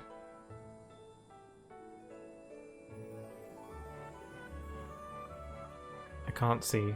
Oh well.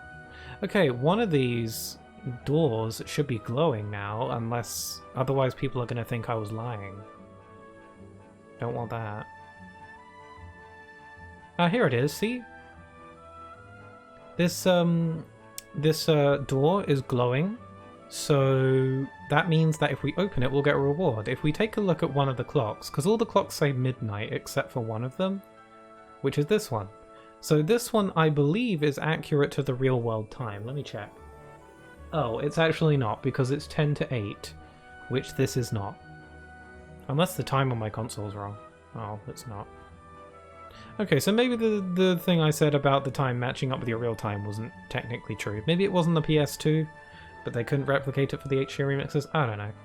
But regardless, the clock does move. I don't know if it's moving right now.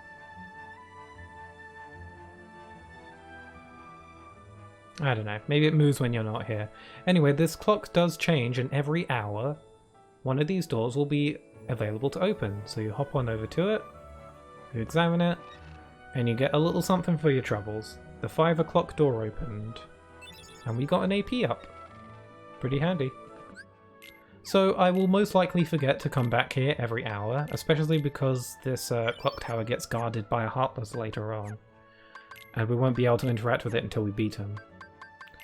But it's nice to know it's here. Also, I've got lots of AP now.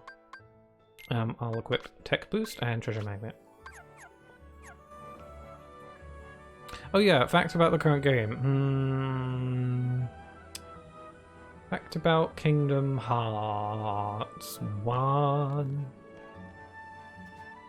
There's got to be something. Something I haven't already said. It's hard to think of something that I haven't said already.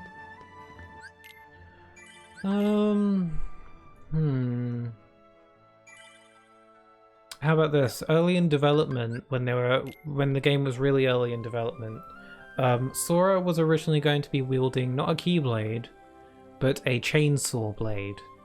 It's a sword that's a chainsaw. But I guess they got rid of that idea because they figured that'd be way too hardcore for a Disney game. And I would agree. They changed it to a key, and they also decided to make the whole Keyblade thing an integral part of the story. So that's how we got the Keyblade we know today. And I wouldn't have it any other way. Although a part of me would be interested to see what the chainsaw blade would have been like.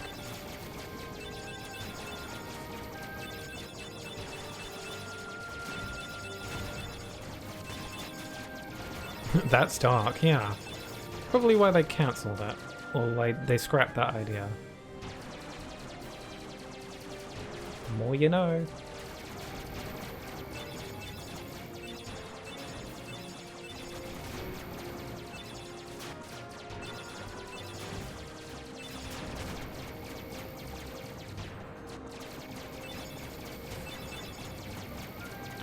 Okay, here we go, here we go, here we go. We're going to Hollow Bastion. You know, the world from Smash Brothers. We will actually, you'll be actually be able to see the exact location where the Super Smash Brothers stage comes from. Because it was pretty accurately recreated in Super Smash Brothers. You can actually see all the little switches and moving platforms and stuff. It's pretty cool. The Kingdom Hearts Chainsaw Massacre. Now that's your movie. There's a movie for you.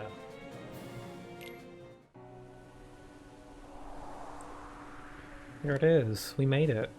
We made it to Smash. Look at it. Gosh, look at that. It's Smash Brothers, Sora. I know this place. From Smash. It's very accurate though. From Smash Brothers. Quite happy with it. That's strange. I wonder why. I feel this warmth inside, right here. Oh, you're just hungry. Hey, I'm serious. Rrr. Also, we meet a special someone in this world. Let's go. Okay, so no more Disney from here on. Actually, we'll be revisiting some of the Disney worlds, but no more Disney... I mean, there's Olympus Coliseum, but you know what I mean. Missing Duck Hunt now? I mean, Duck Hunt is technically here. There's Donald and Goofy. They're close enough.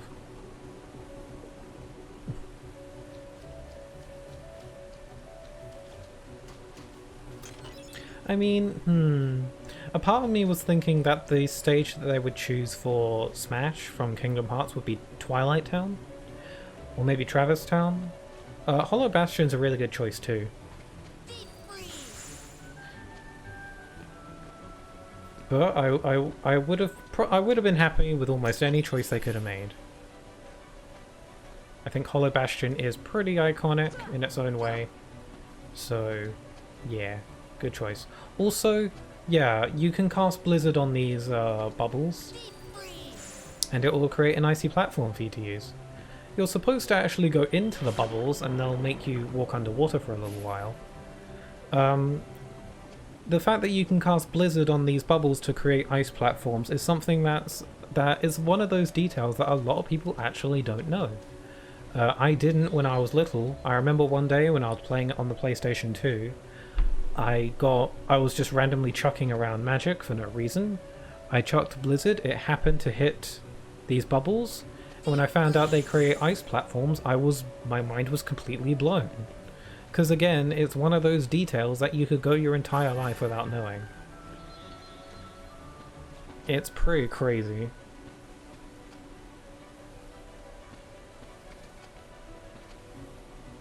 Whoop! Almost fell. Is there a chest under the water there? I don't think I can get to it yet. Oh, okay. No vessel, no help from the Heartless. So tell me. Also, this is where Riku assaults someone. I quite like Beast. Believed. Nothing more to it. When our world fell into darkness, Belle was taken from me. I vowed I would find her again, no matter what the cost. I believed I would find her. So here I am. She must be here. I will have her back! Take her if you can. Oh, Riku's gonna do his sick flips. Here we go. Swoosh.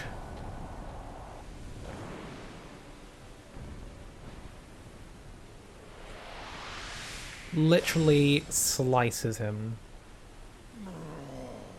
Slow motion, yeah. Okay, this scene is pretty cool, so... You finally made it. About time.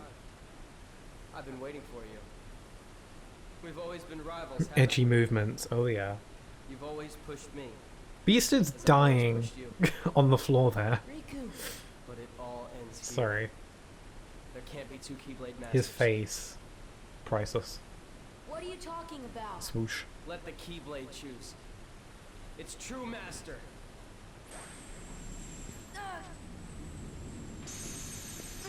Swoosh. And we lost the Keyblade. Yay! Maleficent was right. We did it, You don't guys. have what it takes to No save more Kyrie. Keyblade. It's up to me. Only the Keyblade Master can open the secret door and change the world.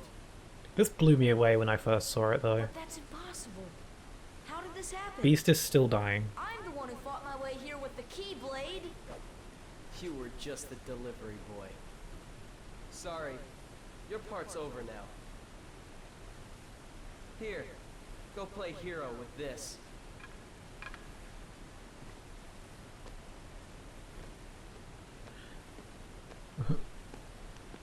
I don't know what Beast was thinking. Riku had edgy movements on his side, yeah. Well, Beast doesn't think things through. Well, I know the king told us to follow the key and all, but... Aw, Goofy was like, gosh. Oh.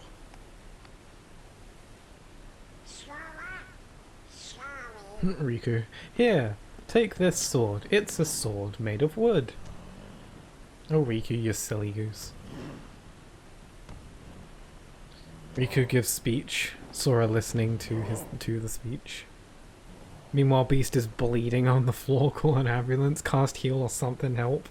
Hey, don't move. You're hurt. Oh, I like this. I'll talk about it once the scene's over. Why did you come here?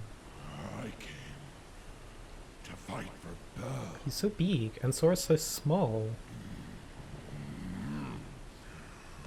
And though I am on my own, I will fight. This is a good scene. I like this. And I will go in depth as to why. I'm built different, Sora. You are dying though. Me too. I'm not gonna give up now.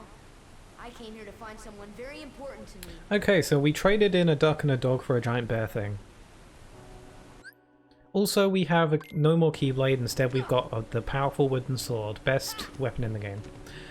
Okay, so I really like that scene.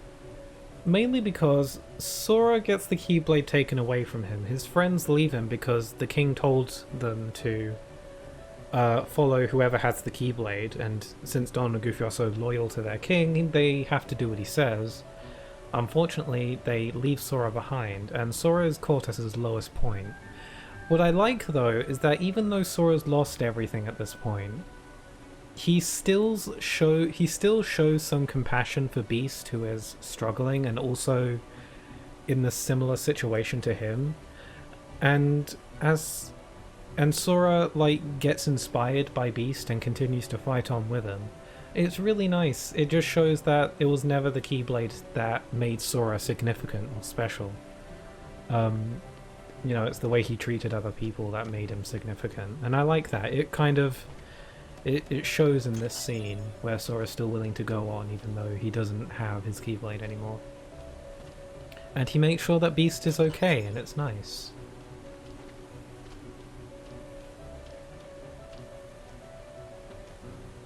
So yeah, Beast is going to be practically carrying us for the rest of it. Because, yeah, the wooden sword doesn't have much in attack stats, so Beast is going to be doing most of the fighting for us. Oddly enough, we can still cast magic, though. This is but a scratch. 'Tis but a flesh wound.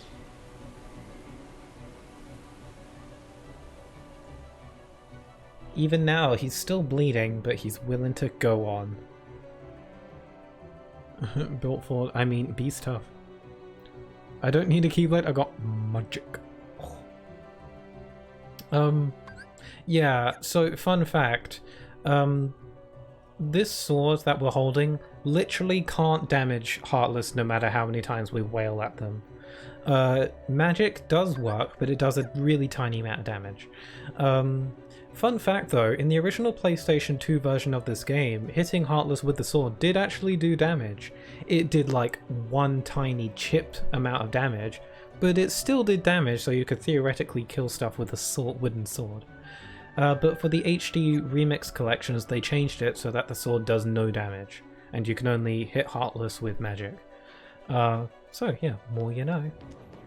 Beast is thankfully incredibly powerful, so he can one-shot most Heartless. Hence why he's practically carrying this group from here on. Let's check out what the sword actually says. A toy sword made of wood. Oh yes. Also, Beast, I'm gonna give you... He's holding a Blizzard Ring, so I'll give him an upgrade. Magic. Magic.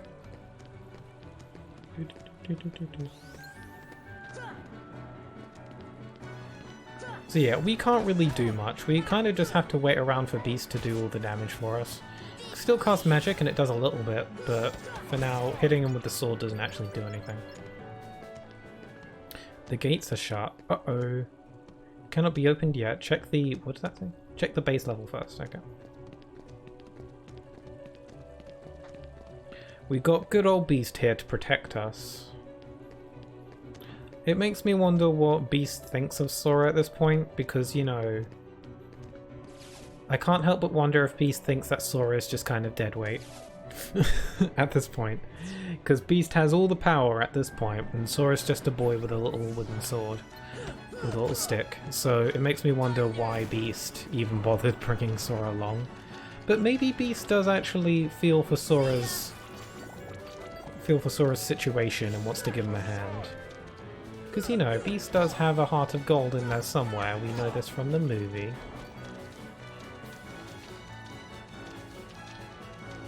I forget if you can still do your special attacks like Strike Blade. Oh, you can still do it, but I'm pretty sure it does no damage. Also, I got a new accessory slot. Fancy. What do I want?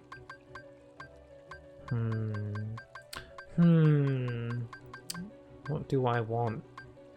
What's good? What's good? Rune Armlet? I could have that. I'm not too into using all the MP though. I could get more AP with Ifrit's Horn, so I'll use that. AP's nice. I like AP. Yeah, so you can still use Strike Raid, but I'm pretty sure it doesn't do any damage. If you use Ragnarok, maybe that would do damage because it's kind of a magical attack, but you don't have Ragnarok at this point in the game, so it doesn't really matter. Oh. Beast, a small child, I could crush it with one hand. But I won't. Good if I wanted to, I just don't want to. Yes, Beast could literally step on Sora and crush him, but it's a good thing Beast is on our side.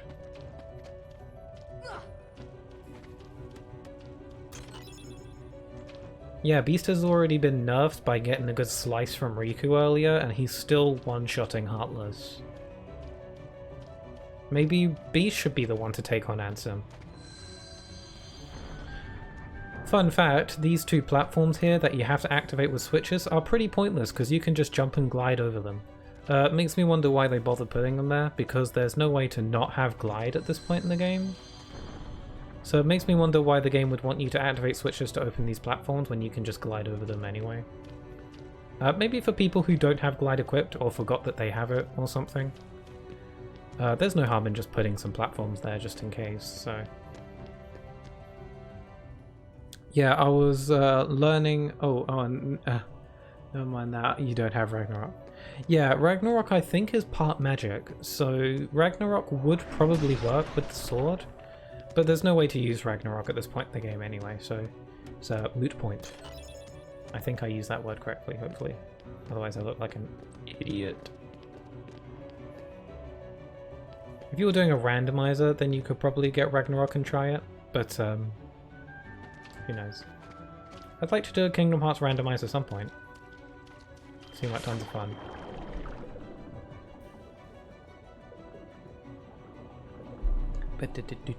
Also, Hollow Bastion's music is indeed good stuff. Like this. Like it, love it. I don't know if I prefer the Hollow Bastion music from KH1 or 2. It's kind of difficult to choose. They're both really good. Like the one from KH2 has like violins and crap, that's cool. There's something about the one from KH1 that's really good. Okay, so this is the point where actually using Blizzard on the bubbles is really useful, because if you use Blizzard on this one, it will create an ice platform. You can jump up here, and grab this secret little chest hidden over here. It contains some dark matter, which is a pretty rare synthesis material, so worth getting. Fun facts.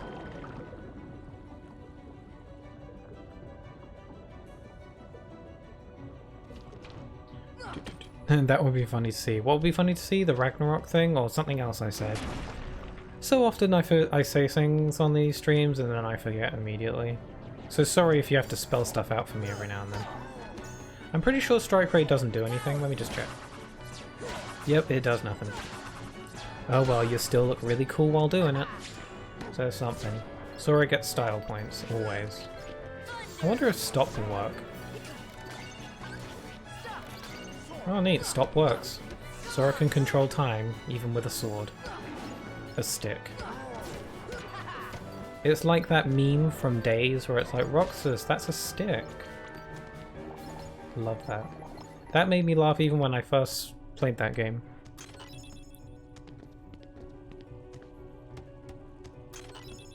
Thundagachi. Can't use Trinity because Dawn and Goofy aren't with us to give us their holy power. Secret stuff, nice, yeah. That secret, one of those secrets that you could go your entire life without noticing.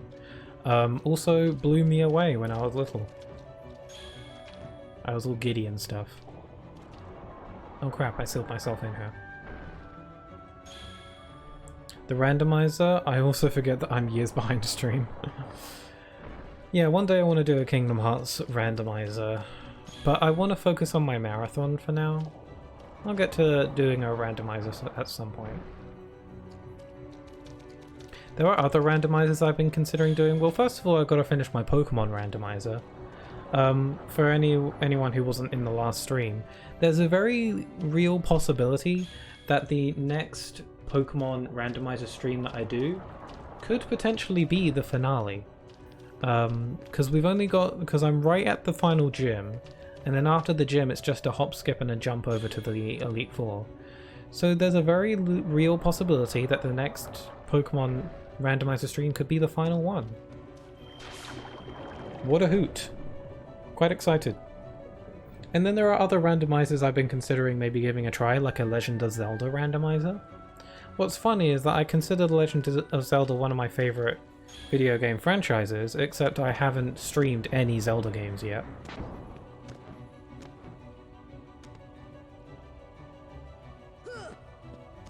So, yeah, that's the thing. Oh. We got a Defender. Whenever I look at Defender, I think it's just a dog Heartless, when it's not actually. It's just a Heartless that's holding a shield with a dog face on it. Except I always forget that. To me, it just looks like a dog. But no, it's just a shield that looks like a dog.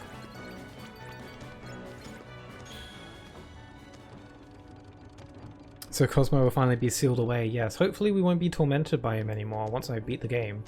It's like Jumanji, once you start, you'll be troubled until you finish. That might be an obscure reference, I'm not sure.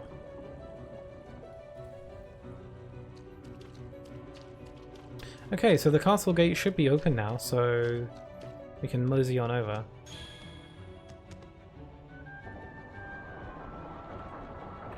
We can mosey on over into the castle gates, and then we'll see, like, super mega iconic cutscene.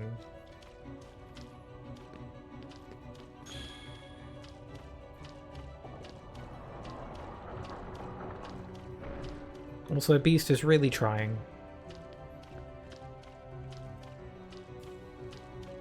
This is the guy who's on a super special mission to save his woman.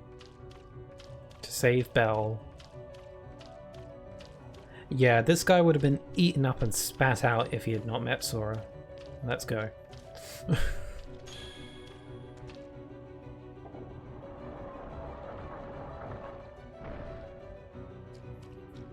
Classic Jumanji or Dwayne Johnson Jumanji?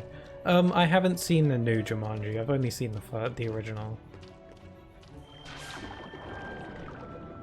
But I assume that the premises are similar. I was referencing the original one though. That's the only one I've seen. Also, you think? Dunna. Yeah. Cosmo Sheep is an emote, so that might have been a mistake. I wanted to have an emote that references one of my streams. I think it's more fun that way.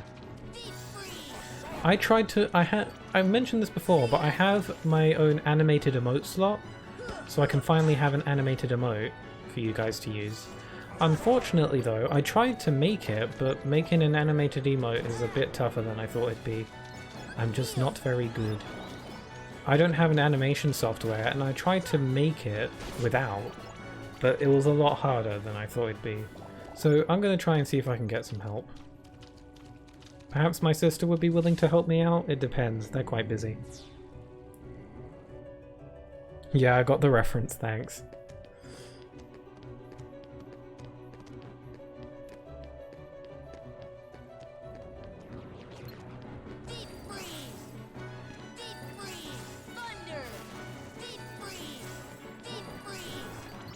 Okay, so we can basically kill Heartless by spamming icicles in their face.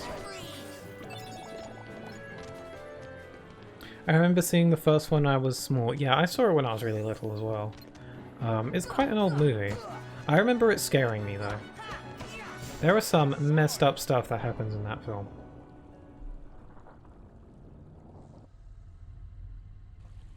Freaked me out. Did you know that there is a space-themed version of Jumanji called, I think it was called Zathura or something? It's essentially the same film as Jumanji, except it's set in space. I remember that one scaring me as well. Oh, purest of hearts, reveal to me the keyhole. Maleficent being sus.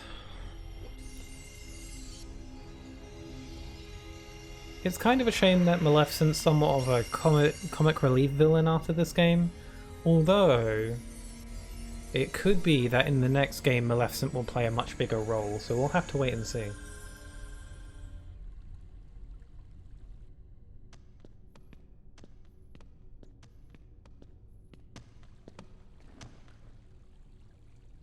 Jumanji in space? Why am I not surprised? I don't remember if it was good or not. Are you ready for that? I just remember it freaking me out.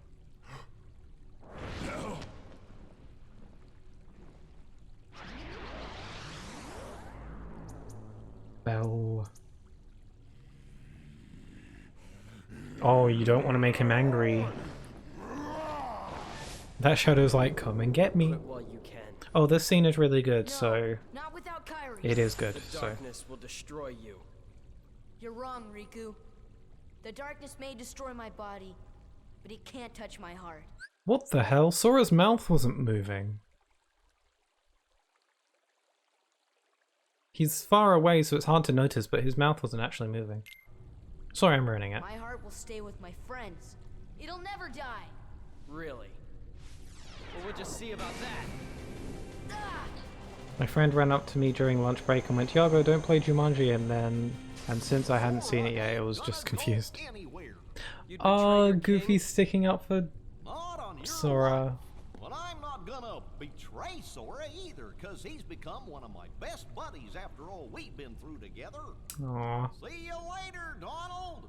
Could you tell the king I'm really sorry? Hold on, Goofy.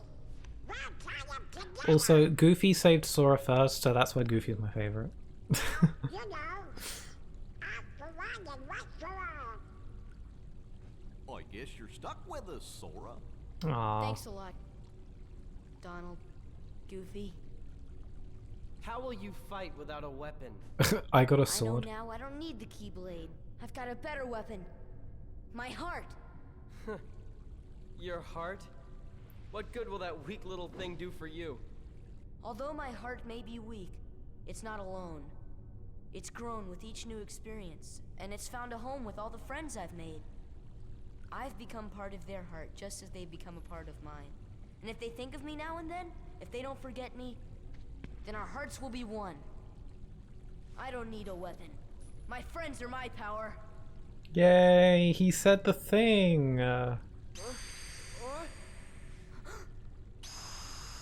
Yay, we got it back. Nice, nice. Yeah, really like that.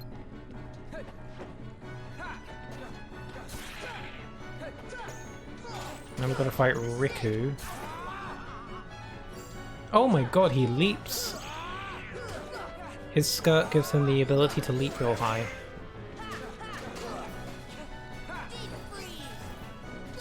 Oh, magic doesn't work on him, I forgot. It's really satisfying to be able to just completely destroy Riku after getting the Keyblade. They knew what they were doing. You just want to wipe the smug off his face at this point. Good design, mm-hmm.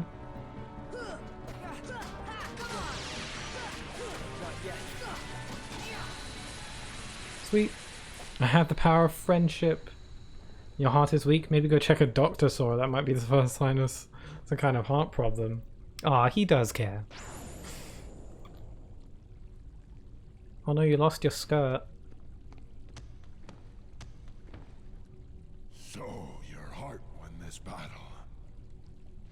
Yes. Cool, we got White Trinity. Sorry, Donald, I'm gonna go a beast on this one.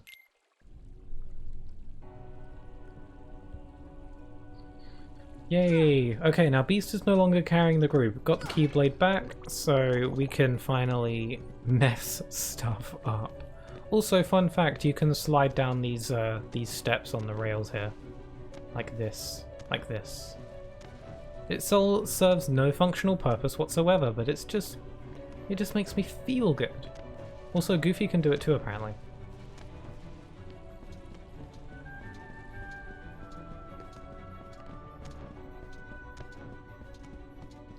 Okay, here's another chest that's really easy to miss. If you jump on this little thing here, and jump up here, there's a chest waiting for you over here. That's a pretty easy one to miss. I know I missed it when I was little.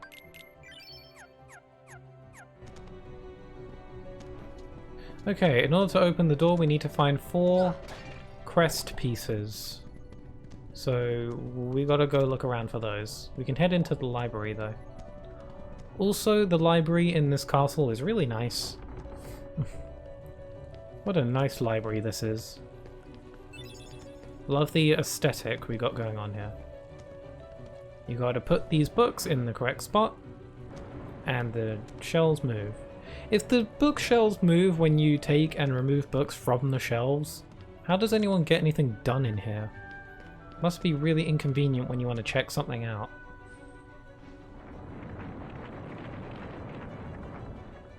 Oh yeah, so we've also got these spin dial things, where it's completely random if they'll spin on the chest you want. You just got to keep doing it again and again and again and again. It's fun.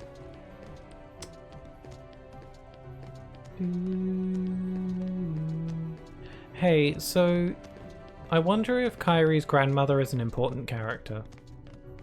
I don't know. She told the story about how the world began and all that.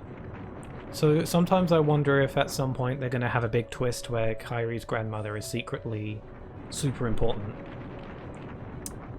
Probably, maybe not. It could go either way, honestly. But she sure does know a lot, which makes me suspicious. Which makes her suspicious to me. I guess it is just, I guess like the story about how like the world began and all that and how the world came to be is like considered a fairy tale. So maybe it's just something that just some people just know. It's just a story. But kind of makes me wonder if Kairi's grandmother knows more. Or is more. She's one of the 13 Darknesses. Uh-ohs. She knows too much. She's suspicious. I'm getting lots of AP ups. Like that. Okay, I need Donald again. Did I check this one already? No, I did not.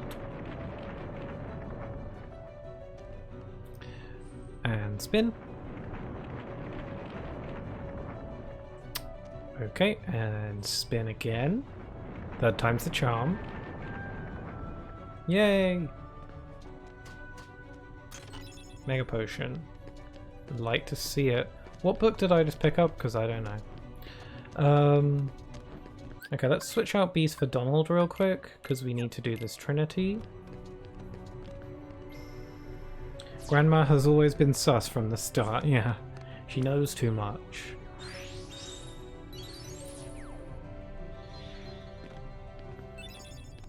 Okay, so we got the yellow book. Did I do this? Yeah, I did it. Okay.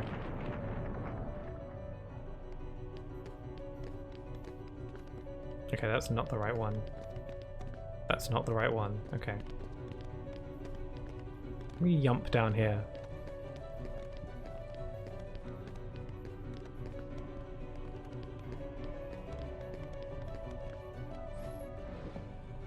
I was wondering if I was stuck in here. Oh, whoops, that's the wrong one. A green book you picked? Okay. Got it. Yeah, I immediately forgot which book I picked up. Okay, I don't think we have the other book. Yeah, it's a good thing the game gives you this blue book, otherwise you'd just be stuck in here.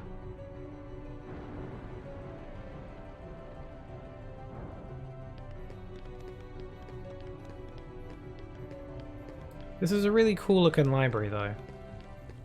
Will admit. It does look quite cool. Also, there's butterflies on some of these books. Because you never know. Some of the tiniest details in this series could end up being really important later on. You never know.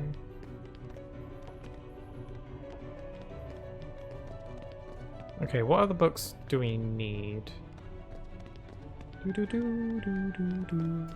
Okay, what am I missing? I've forgotten. Oh right, there's a book stuck over here, I remember now.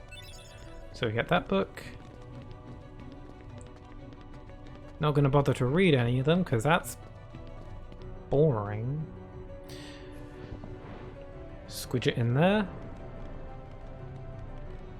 And we get another green book. We take this. This is what Kingdom Hearts is all about. We're basically a library assistant now.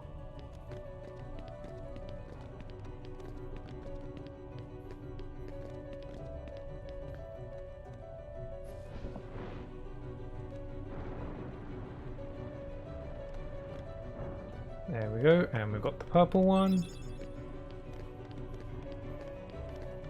This is a nice little desk and all to do like some reading or whatever, but if some troll walks in and takes out one of these books, you're kind of screwed. So I would recommend not sitting in that chair.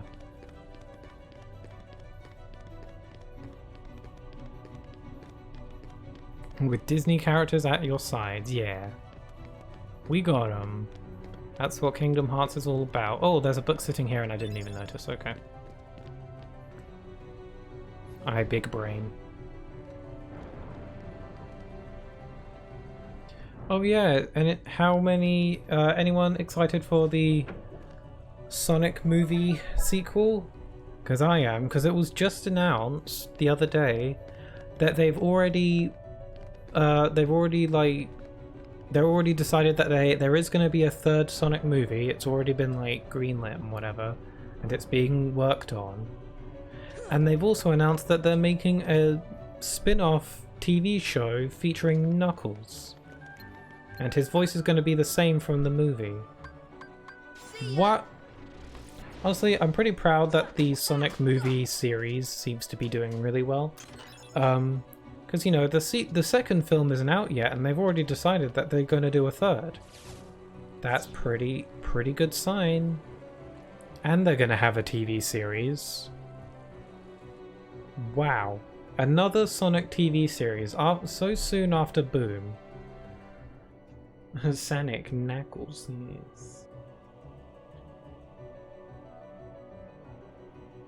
I wasn't expecting there'd be another Sonic TV series so soon after Boom. It's cool. I'm really excited to see the movie. I'm planning on seeing it with my sister when it comes out in April. That'll be cool, because I haven't been to the cinema in years. The last time I went to the cinema was when I went to see Incredibles 2, but I think I've said this before. Osmos G. I hope he doesn't chuckle. Same. Actually, I want Knuckles to chuckle, because he'd look cool while doing it. Yeah, I am hyped. My younger brother is also hyped. Yeah. It's worth being hyped about. It should be... I'm hoping it's good. I mean, I think it will be... It's pretty unlikely that it will be bad, I will say. From the trailers, it looks like it's bringing in more Sonic-y elements. So that can only be a good thing, surely. And I'm excited. It's cool. I wonder what the new TV series will be like. Or maybe it will just be a Netflix series or something. I'd say. But I wonder what the Sonic movie series will be like.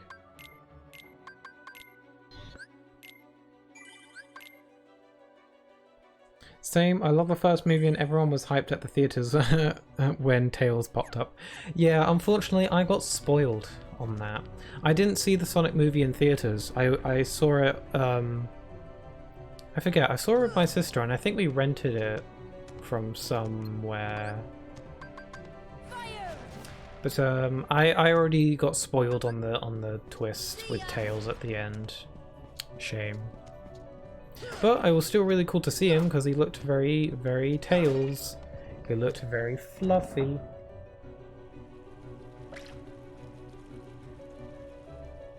I'm excited for Tails to be a likable character again. I assume.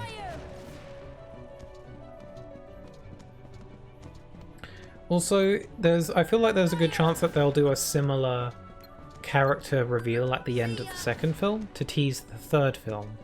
Because clearly they're already working on the third film supposedly, so they surely have something planned out already.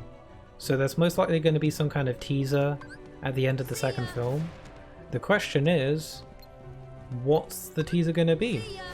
It'll most likely be a tease of another character, so it could be Shadow. Any bets on possibilities for the third movie? I would like to see Metal Sonic, or it'd be too early for Shadow to bring Shadow in. Angry Birds Shadow, methinks. I think it could go either way, honestly. I mean, Shadow. Don't underestimate the popularity of Shadow T Hedgehog. I would agree. Maybe it would be a bit too soon to bring in Shadow at this point, but I won't say it's impossible. Because Shadow is popular character for sure. But I will place my bets on Metal Sonic. If there's going to be a teaser at the end, I think I'm placing my bet. I would place a bet on it being Metal Sonic. Also, I wouldn't mind seeing Amy as well. If they're bringing in Metal Sonic, then it would make sense for them to bring in Amy as well, because they were both introduced in the same game. I mean, I think it's unlikely, but there is a possibility that they might introduce Metal Sonic and Shadow in one movie.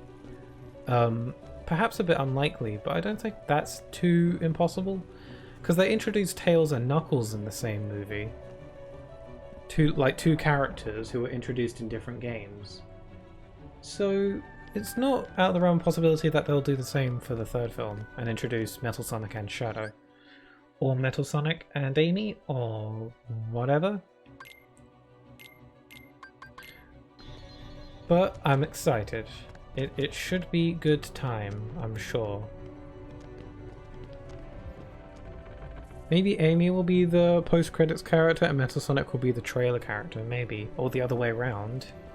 Who knows? Hard to say for now, but all could be true. Any of them could be true, who knows?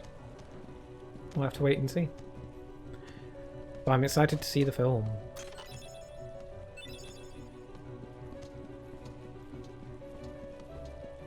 Knuckles looks really cool though. It's cool because I can't remember a time where I thought, wow, Knuckles is cool. I haven't been able to say that about some of the more recent games, unfortunately. But in the Sonic movie trailer, I was like, whoa, Knuckles, that voice.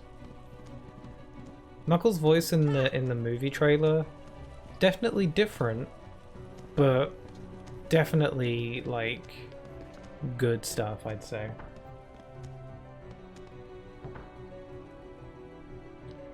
Bloip. Damn it, I'm missing one. Where is it again? I don't remember. Oh wait, no, it's in the fountain. I remember now. There we go.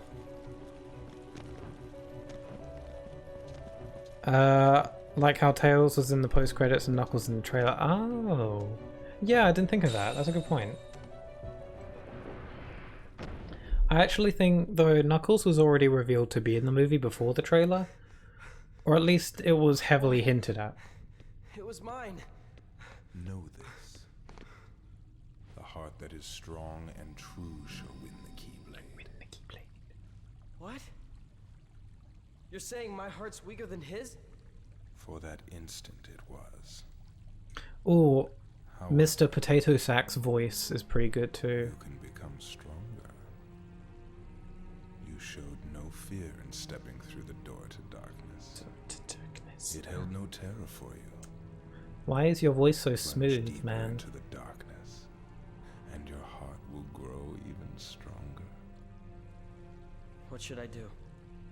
It's really quite Time for gravity stop hacks. open yourself to the dark. With which fight? The Maleficent one? Let your heart, your being, become darkness itself. No, don't give in to the smelly darkness. Billy Zane is my only true answer. Yeah, that voice, you just can't beat it.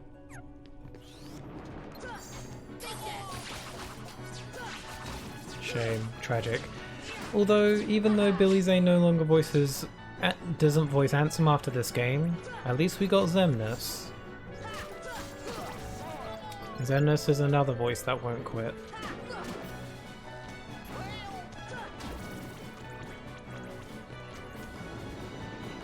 For the Maleficent fight? Yeah, what's interesting about the Maleficent fight is that Maleficent sits on top of a floating platform. And if you cast gravity magic on it, the platform will fall. Alternatively, you can just keep hitting on it until it falls. But the fact that you can cast gravity on it to make the platform fall was something I didn't know until I was, like, older. I didn't know when I was younger. So when I found out that you could drop the platform just by casting gravity, it blew me away because I didn't know. Okay, to upper level. Let's head back. Dragon fight? I mean, oh.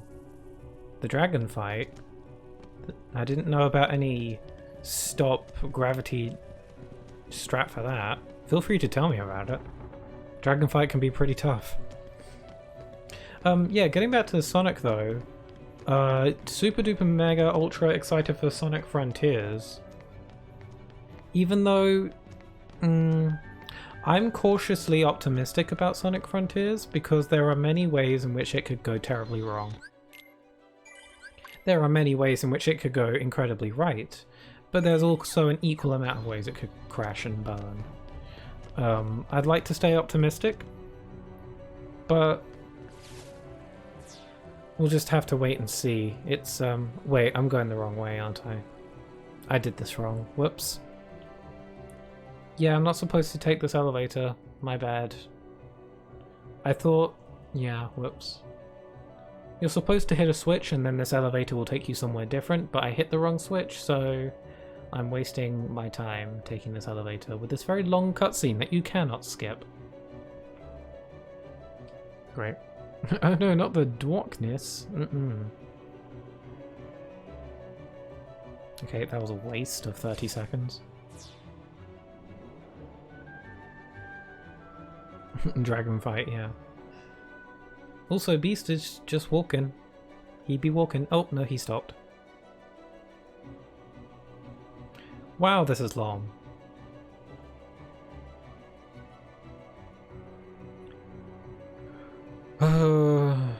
Wow, it just keeps going. Who was the guy who didn't allow you to skip this that little journey that you take there? Whose bright idea was it to make that non-skippable? Give them a stern talking to. I feel like they made it frustratingly long on purpose. Oh dear. Yeah, I'll tell you when you get there, sure, because I'm always interested to learn about these things.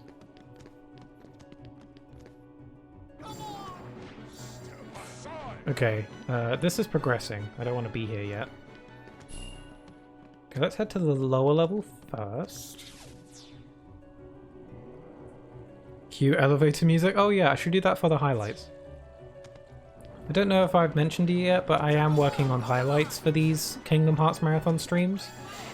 Instead of making them multiple parts though, I'm just going to take the entire playthrough for each game and make it one big highlight compilation. I've been highlighting these Kingdom Hearts streams as I've been going, even though I haven't finished a playthrough yet. The video so far is about half an hour long, and I'm only about halfway done editing it, so... and I'm not even finished with the playthrough yet, so it will be a lengthy one. I haven't made like a lengthy highlight video before. Or at least a video that long. So we'll see how it goes. Just something I'm trying out. But I'm also planning on making highlight videos for the Pokemon Randomizer streams as well. I've already made a start on one. So we'll see how that goes as well.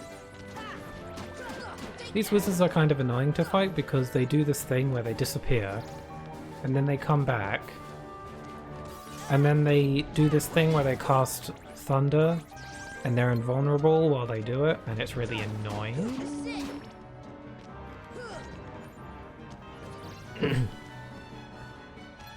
Please don't stand there.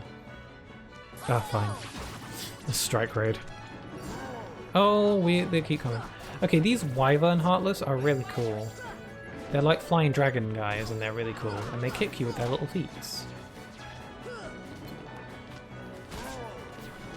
They're blue in this game, but in the original PlayStation 2 version, they were red. Or pink. Hard to say.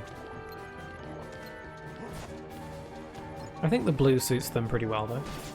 Oh, and it's dead. Lift stop, dungeon. Okay, let's go to lift stop first.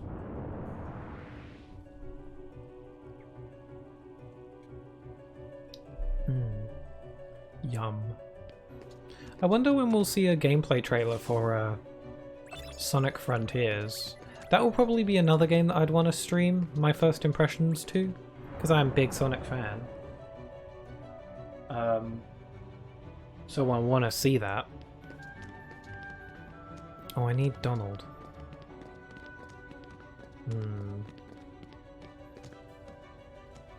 I might regret this. I'm gonna try and take a shortcut. That might not actually be a shortcut. Oh my god, I'm stuck! Oh my god! Those Dark Ball Heartless that are some fun fact called Dark Balls, they do this attack where they charge towards you, munching their mouth at you, like Pac-Man. They go like waka waka waka towards you. And my sister always found that really freaky when she was younger. When they were younger, I mean. Fun fact. It's a bit freaky. Excited to see your YouTube video finish? Your YouTube finished video, you mean? Yeah, I'm excited too. I'm quite proud of it so far. I think there are certain parts of it that I think might be some of my best editing so far. Again, I haven't even finished the playthrough yet. Obviously, I'm doing it right now. I'm just editing the streams as I go. So it might be... So I'm not even going to be able to even finish it at all until we finish the game on the stream. But I'm working on it, and I'm proud of it so far.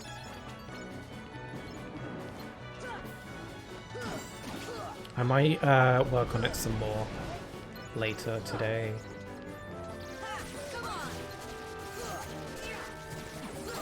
Okay, I'm gonna strike raid. Yeah, they do this attack where they cast thunder at you, and they're invulnerable while they're doing it, so it's really annoying. There we go. Oh, I leveled up. I feel like I'm not utilizing strike raid as much as I should be. Oh my god, strike raid one-shots them.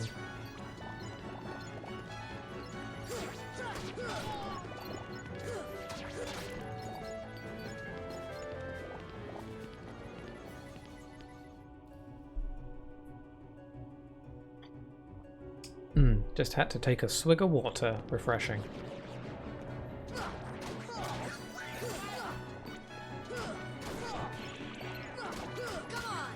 Oh wait, I'm such a stupid. I forgot to get the Trinity in this room.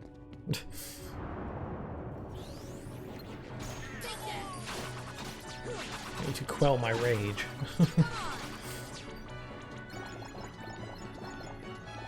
Yeah, I forgot to get this Trinity. Wonk. Ooh.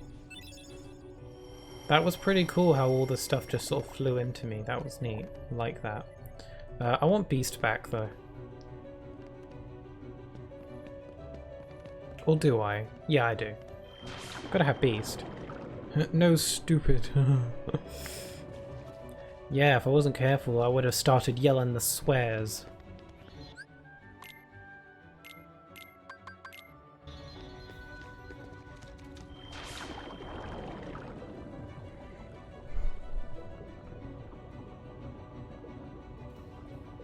Oh yeah, I've been meaning to ask this earlier, but I forgot. Are there any games that are coming out soon, or soonish, that any of you are particularly excited for?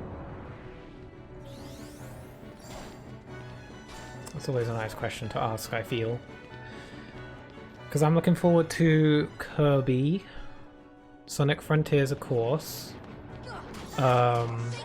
I'm looking forward to the new LEGO Star Wars. I'm not that into Star Wars, but I find LEGO games pretty fun, so I'm excited for that. And, oh yeah, I might be alone on this, but I'm really excited to the new Mario plus Rabbids game. I liked the original Mario plus Rabbids, so I'm looking forward to the sequel.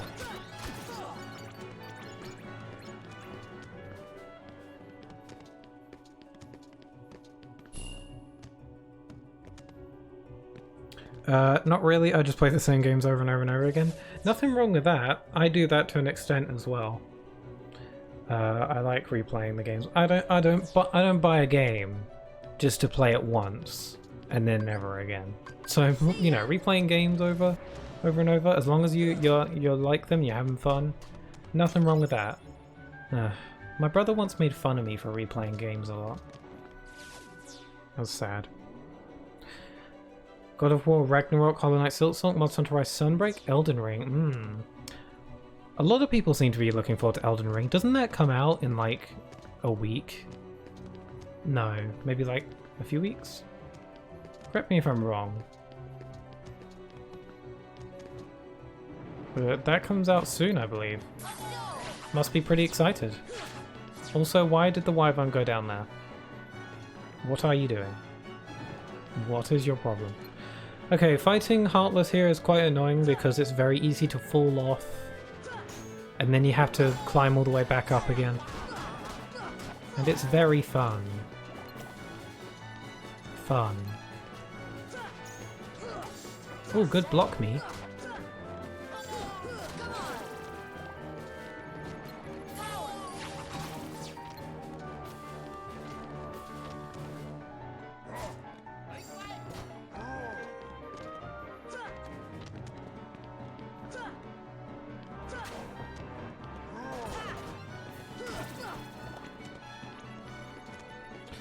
Ooh, this area gives me flashbacks to a certain point in my Kingdom Hearts 1 level 1 playthrough, where Donald was being frustrating. Also, where's Beast?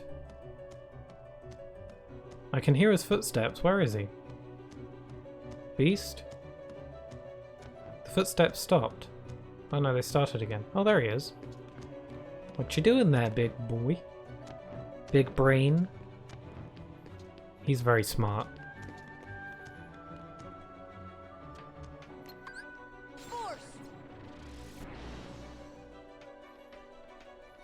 Yeah, in a weekish. Ooh, that must be really exciting. I know of a few people who are very excited for it, so I'm quite happy for them. Especially because, if I'm not mistaken, it's a game that a lot of people have been looking forward to for quite a long time. Like, it was originally announced years ago. So, quite happy, because I know all too well what it's like to wait years and years for a game to come out. Kingdom Hearts 3. But, you know, sometimes it just be like that.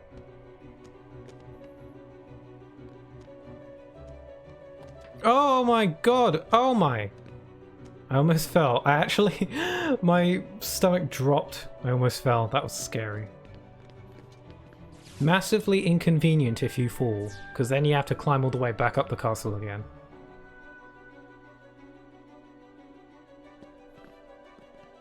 Oh, Yoshito, I'm so sorry, I forgot. I didn't thank you properly. Thank you for the 4-month resub that you did right at the beginning of the stream. When you did it during the stream starting soon screen, I was like, oh, I better thank him properly once the stream starts, and I completely forgot. Thank you for resubbing for 4 months, that's crazy. Thank you. Really appreciate it for sure. Okay, now I have a clear conscience. Wyvern go wee.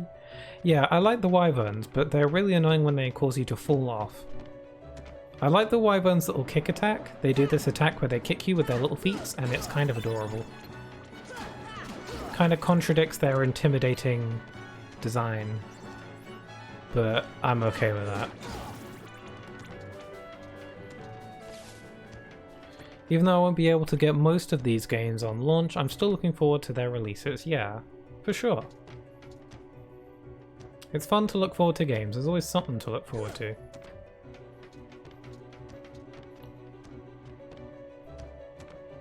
I usually play new games when my friend pressures me on playing with him.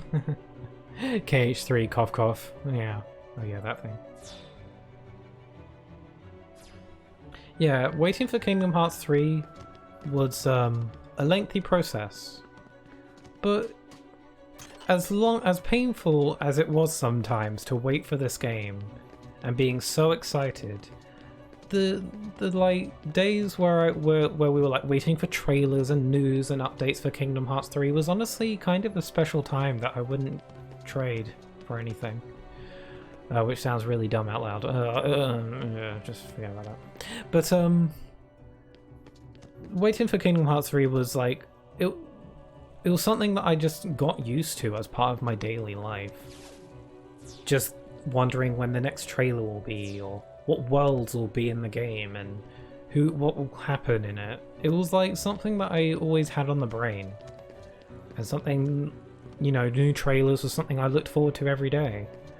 So it was kind of bittersweet when the game came out, because, you know, it was great that I could finally play this game, and it was really worth waiting, well, for the most part it was worth waiting for. But there was a part of me that was like, okay, well, what am I going to wait for now? Because I'd gotten so used to just waiting for new trailers and news. But thankfully, the Kingdom Hearts series is still very much alive. Even though Kingdom Hearts 3 came out, we've still got plenty of new stuff to look forward to. So, I'm good. It's all good in the hood. We got the next game to look forward to. In April, there's going to be an event to hopefully show off what the next game will be. So massively looking forward to that. So yeah, Kingdom Hearts isn't going anywhere anytime soon.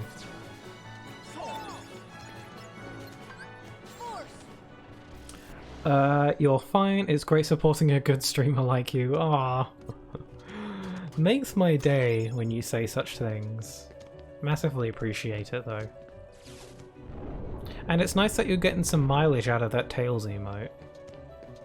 I quite like that one.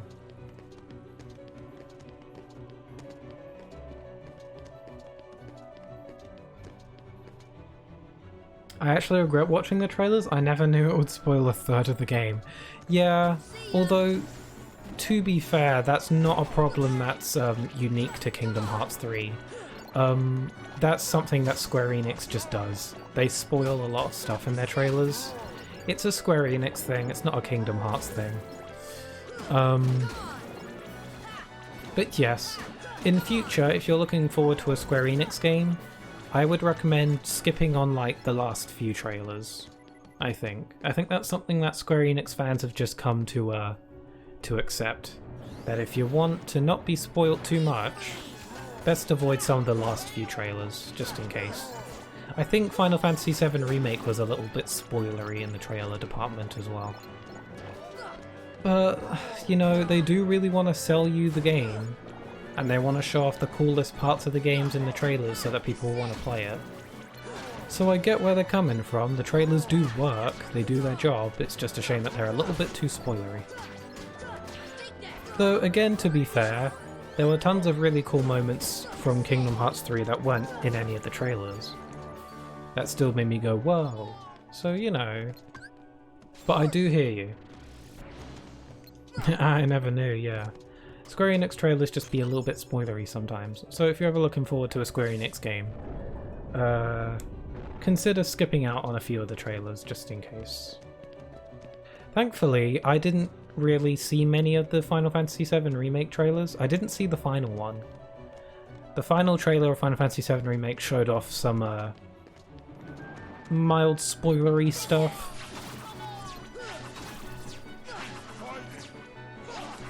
But I didn't see many of the Final Fantasy VII Remake trailers.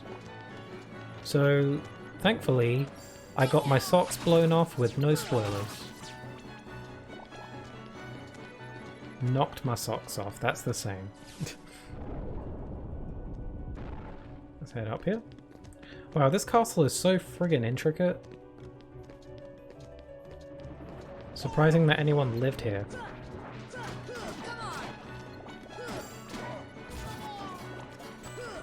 Whoa, nearly fell.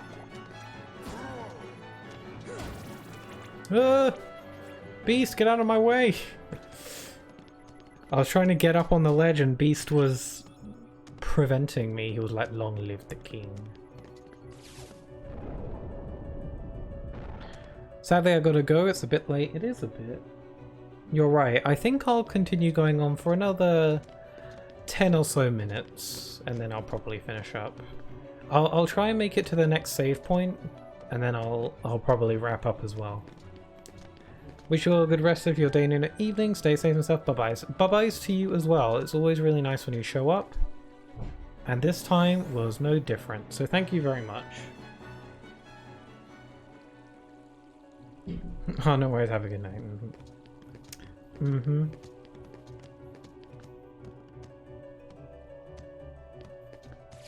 Press this thing. More secrets. There is a secret hidden room under here. This was a room that I didn't know existed when I was younger, and when I found it I was blown away. So if you go under these two little platform thingamajigs, you'll find this hidden room. And in this hidden room is this little lone chest hidden up here. You tap on it, and you get a royal crown. I think that's a good piece of equipment, I'm not sure. Oh, it reduces elemental damage, raises MP, but reduces strength. Not really for me. Donald might like it though.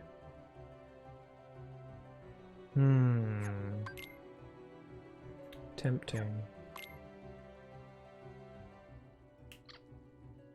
Screw it, I'll give it to him. He could use the defense.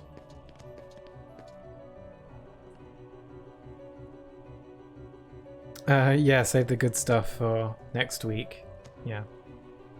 So many hidden chests. Yeah, no, this game's just full of those kinds of neat little secrets.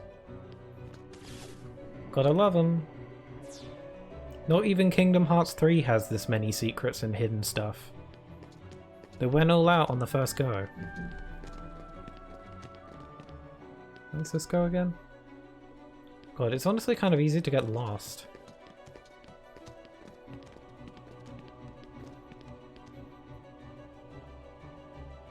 Oh, I've been here already.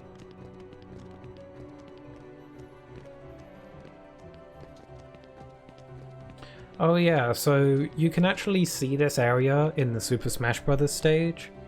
And you're floating like here-ish. Somewhere. Somewhere around here. Out there somewhere. So neat. Again, the more you know. Also, Beast is dying. Give him a little pick-me-up. Donald can really use everything, yeah.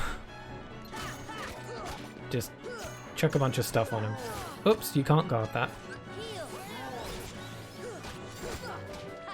Bonk. Bonk, bonk, bonk. Did I equip Ripple Drive? I did. I haven't seen Sora use it.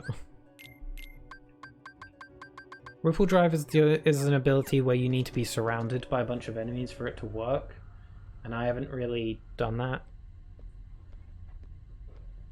Oh, there's a dead Kyrie on the floor. So, I see the path has emerged at last. Yes. The Yes. keyhole to the darkness. It's got rainbows in it. And the Heartless will overrun this world. What do I care? The darkness holds no power over me. Rather, I will use its power to rule all worlds. Such confidence. Wow, Riku's voice. It's all echoey and stuff. Oh. Here's a fun fact. Impossible. The Wait, princess is a let me part wait all until it's here. on screen. It must be her. Poor Beast. Without her heart. Here's a fun fact. So on Riku right now, he's got a little heart symbol on his outfit. It's similar to the Heartless symbol or emblem, except not quite. If you recall, the Heartless's emblem has a cross in it, but the one on Riku doesn't. This was an intentional design choice by Tetsuya Nomura. It's supposed to symbolize the fact that Riku has been, you know, tainted by darkness, you could say, but he's fully to be 100% consumed by it. I believe that was the intention behind the heart emblem on his outfit right here. So it's similar to the Heartless sigil, but not quite. It lacks the cross, which is intentional. The more you know. Nomura knows how to design interesting characters. The king's fools are here. I'll deal with them myself. Even some of the smallest details can mean something.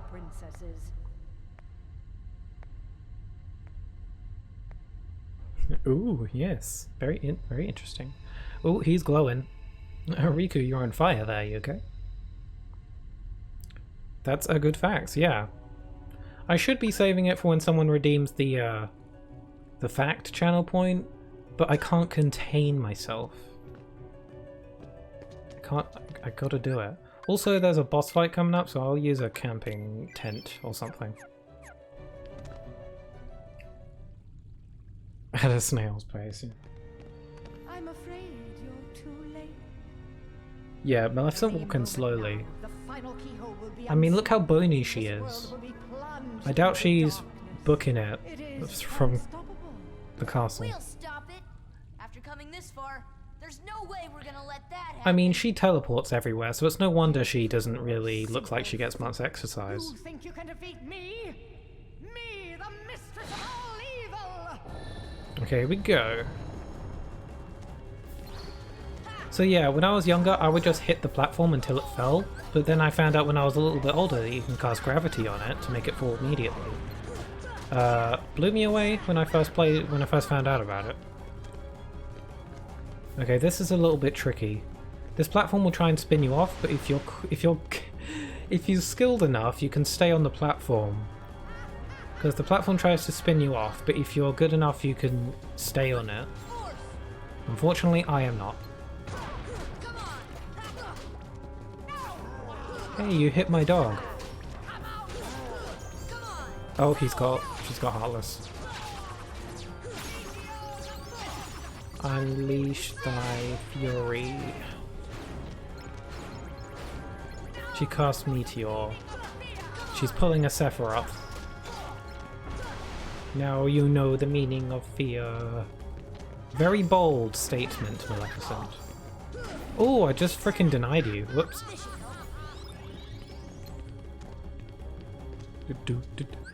We defeated a demigod, so yeah, I can defeat the mistress of not evil.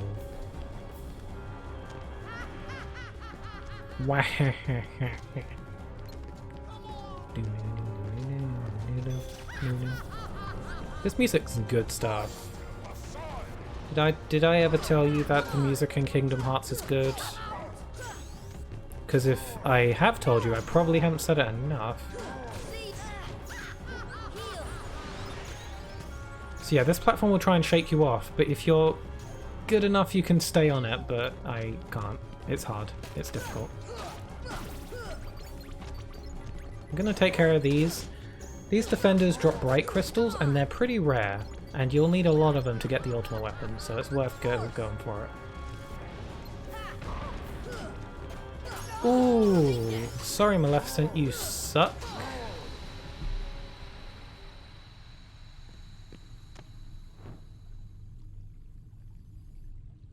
Yay! Murder. Hooray for murder. Okay, here's the question.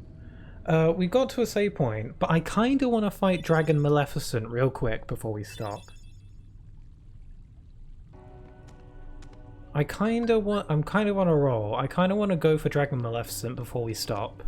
Also, that way you can tell me that little strat that you were mentioning earlier.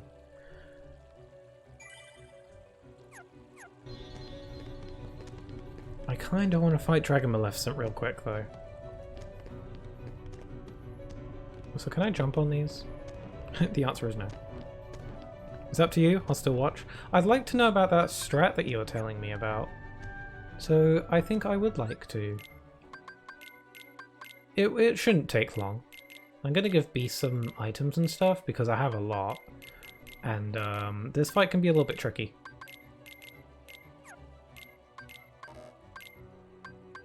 Give him some stuff. Here we go. Did I save? I think I did.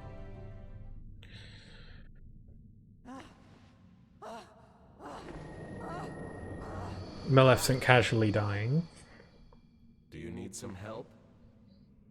Riku!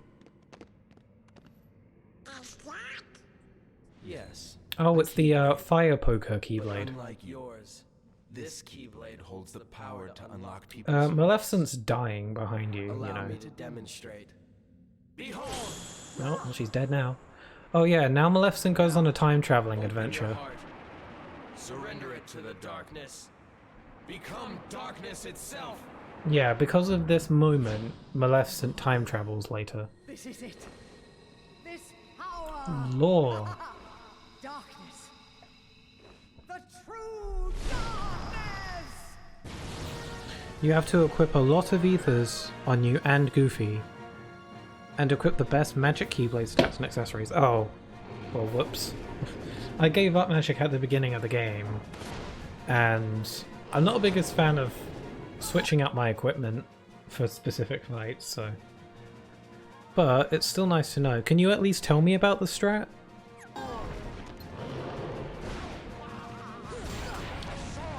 I'll do the fight the old-fashioned way, but I'd still like to know about it. Also, I'm going to summon Tinkerbell for some insurance.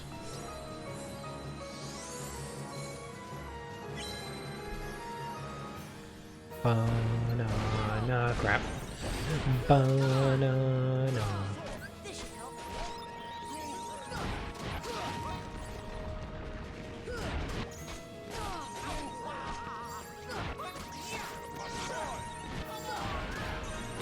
Ouch.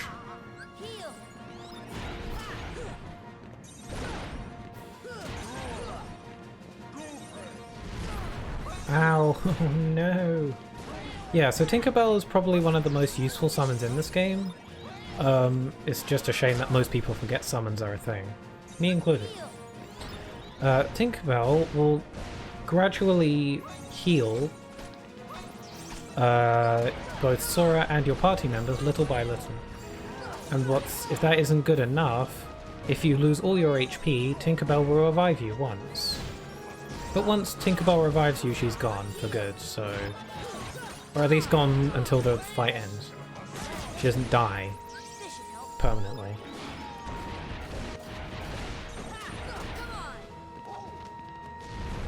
Ow.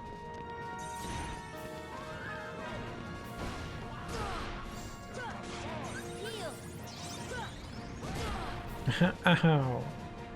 It helps when I can actually use my eyeballs to see things.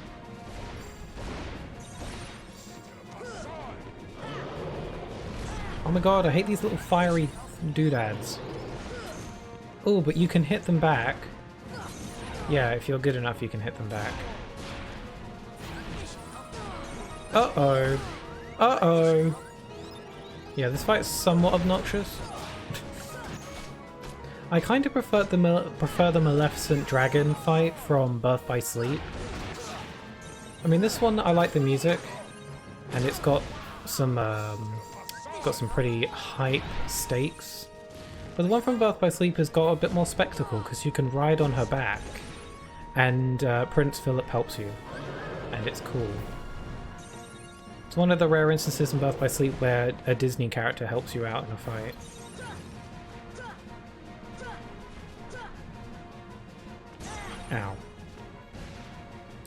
Ow. It's just stop gravity, stop gravity, stop gravity, gravity, and repeat until you almost run out of MP and repeat again. Wow. Does stop actually work on her? I never thought to try it. Oh well, I won. All in the old-fashioned way. Just by whacking stuff with a big stick. That usually works. Interesting. I didn't know that stop worked on Maleficent. I rarely use stop.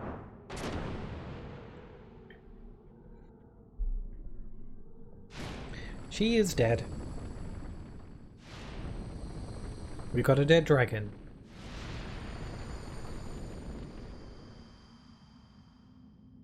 Now we carve the dragon. Ironic. If Monster Hunter has taught me anything, we kill the dragon, we carve the dragon, we make armor. She was just another puppet after all. Now she's a puddle of goo. Also, sorry, our Keyblade's sticking into Goofy's knee. She failed to notice the darkness in her heart, Yeah, now she's just a puddle of goo on the floor. eating away at her. A fitting end for such a fool. Oh, he cleaned it. Riku likes a clean castle. Or Ansem. Ooh, Fire Glow. I forgot, Mushu. The summon that everyone forgets about.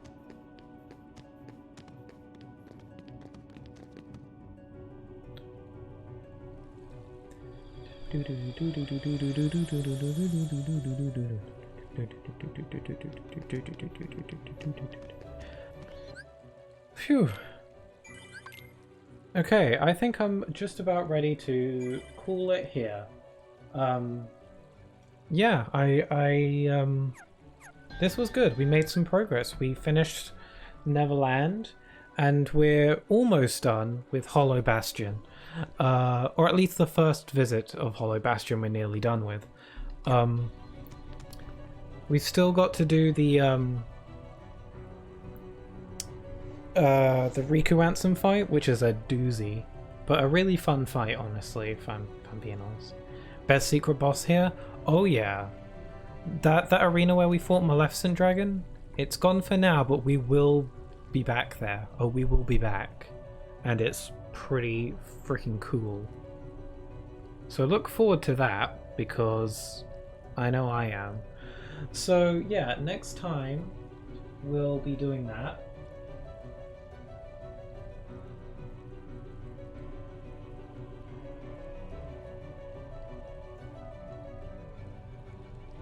So yeah, thank you very much for joining me today. It was tons of fun, as always. Next time I'll be streaming probably on Wednesday, and we'll see what happens there. I'm sort of using Wednesday as a sort of anything can happen stream day. I might stream more Pokemon, maybe more Kingdom Hearts, maybe something completely different, maybe more Uncharted, who knows. But I will stream on Wednesday, hopefully. Thank you very much for joining me, because honestly, I was feeling a little bit down before I started the stream. So it was really nice that the stream actually went quite well, and it was nice to chat with you. Got a new follower too, so that was nice. I'll start a raid, because I always forget to. I'll be lurking from work, sure. Thank you very much. Take care. And thank you for lifting me up a bit. Alright. Take care, Yoshito. Bye-bye.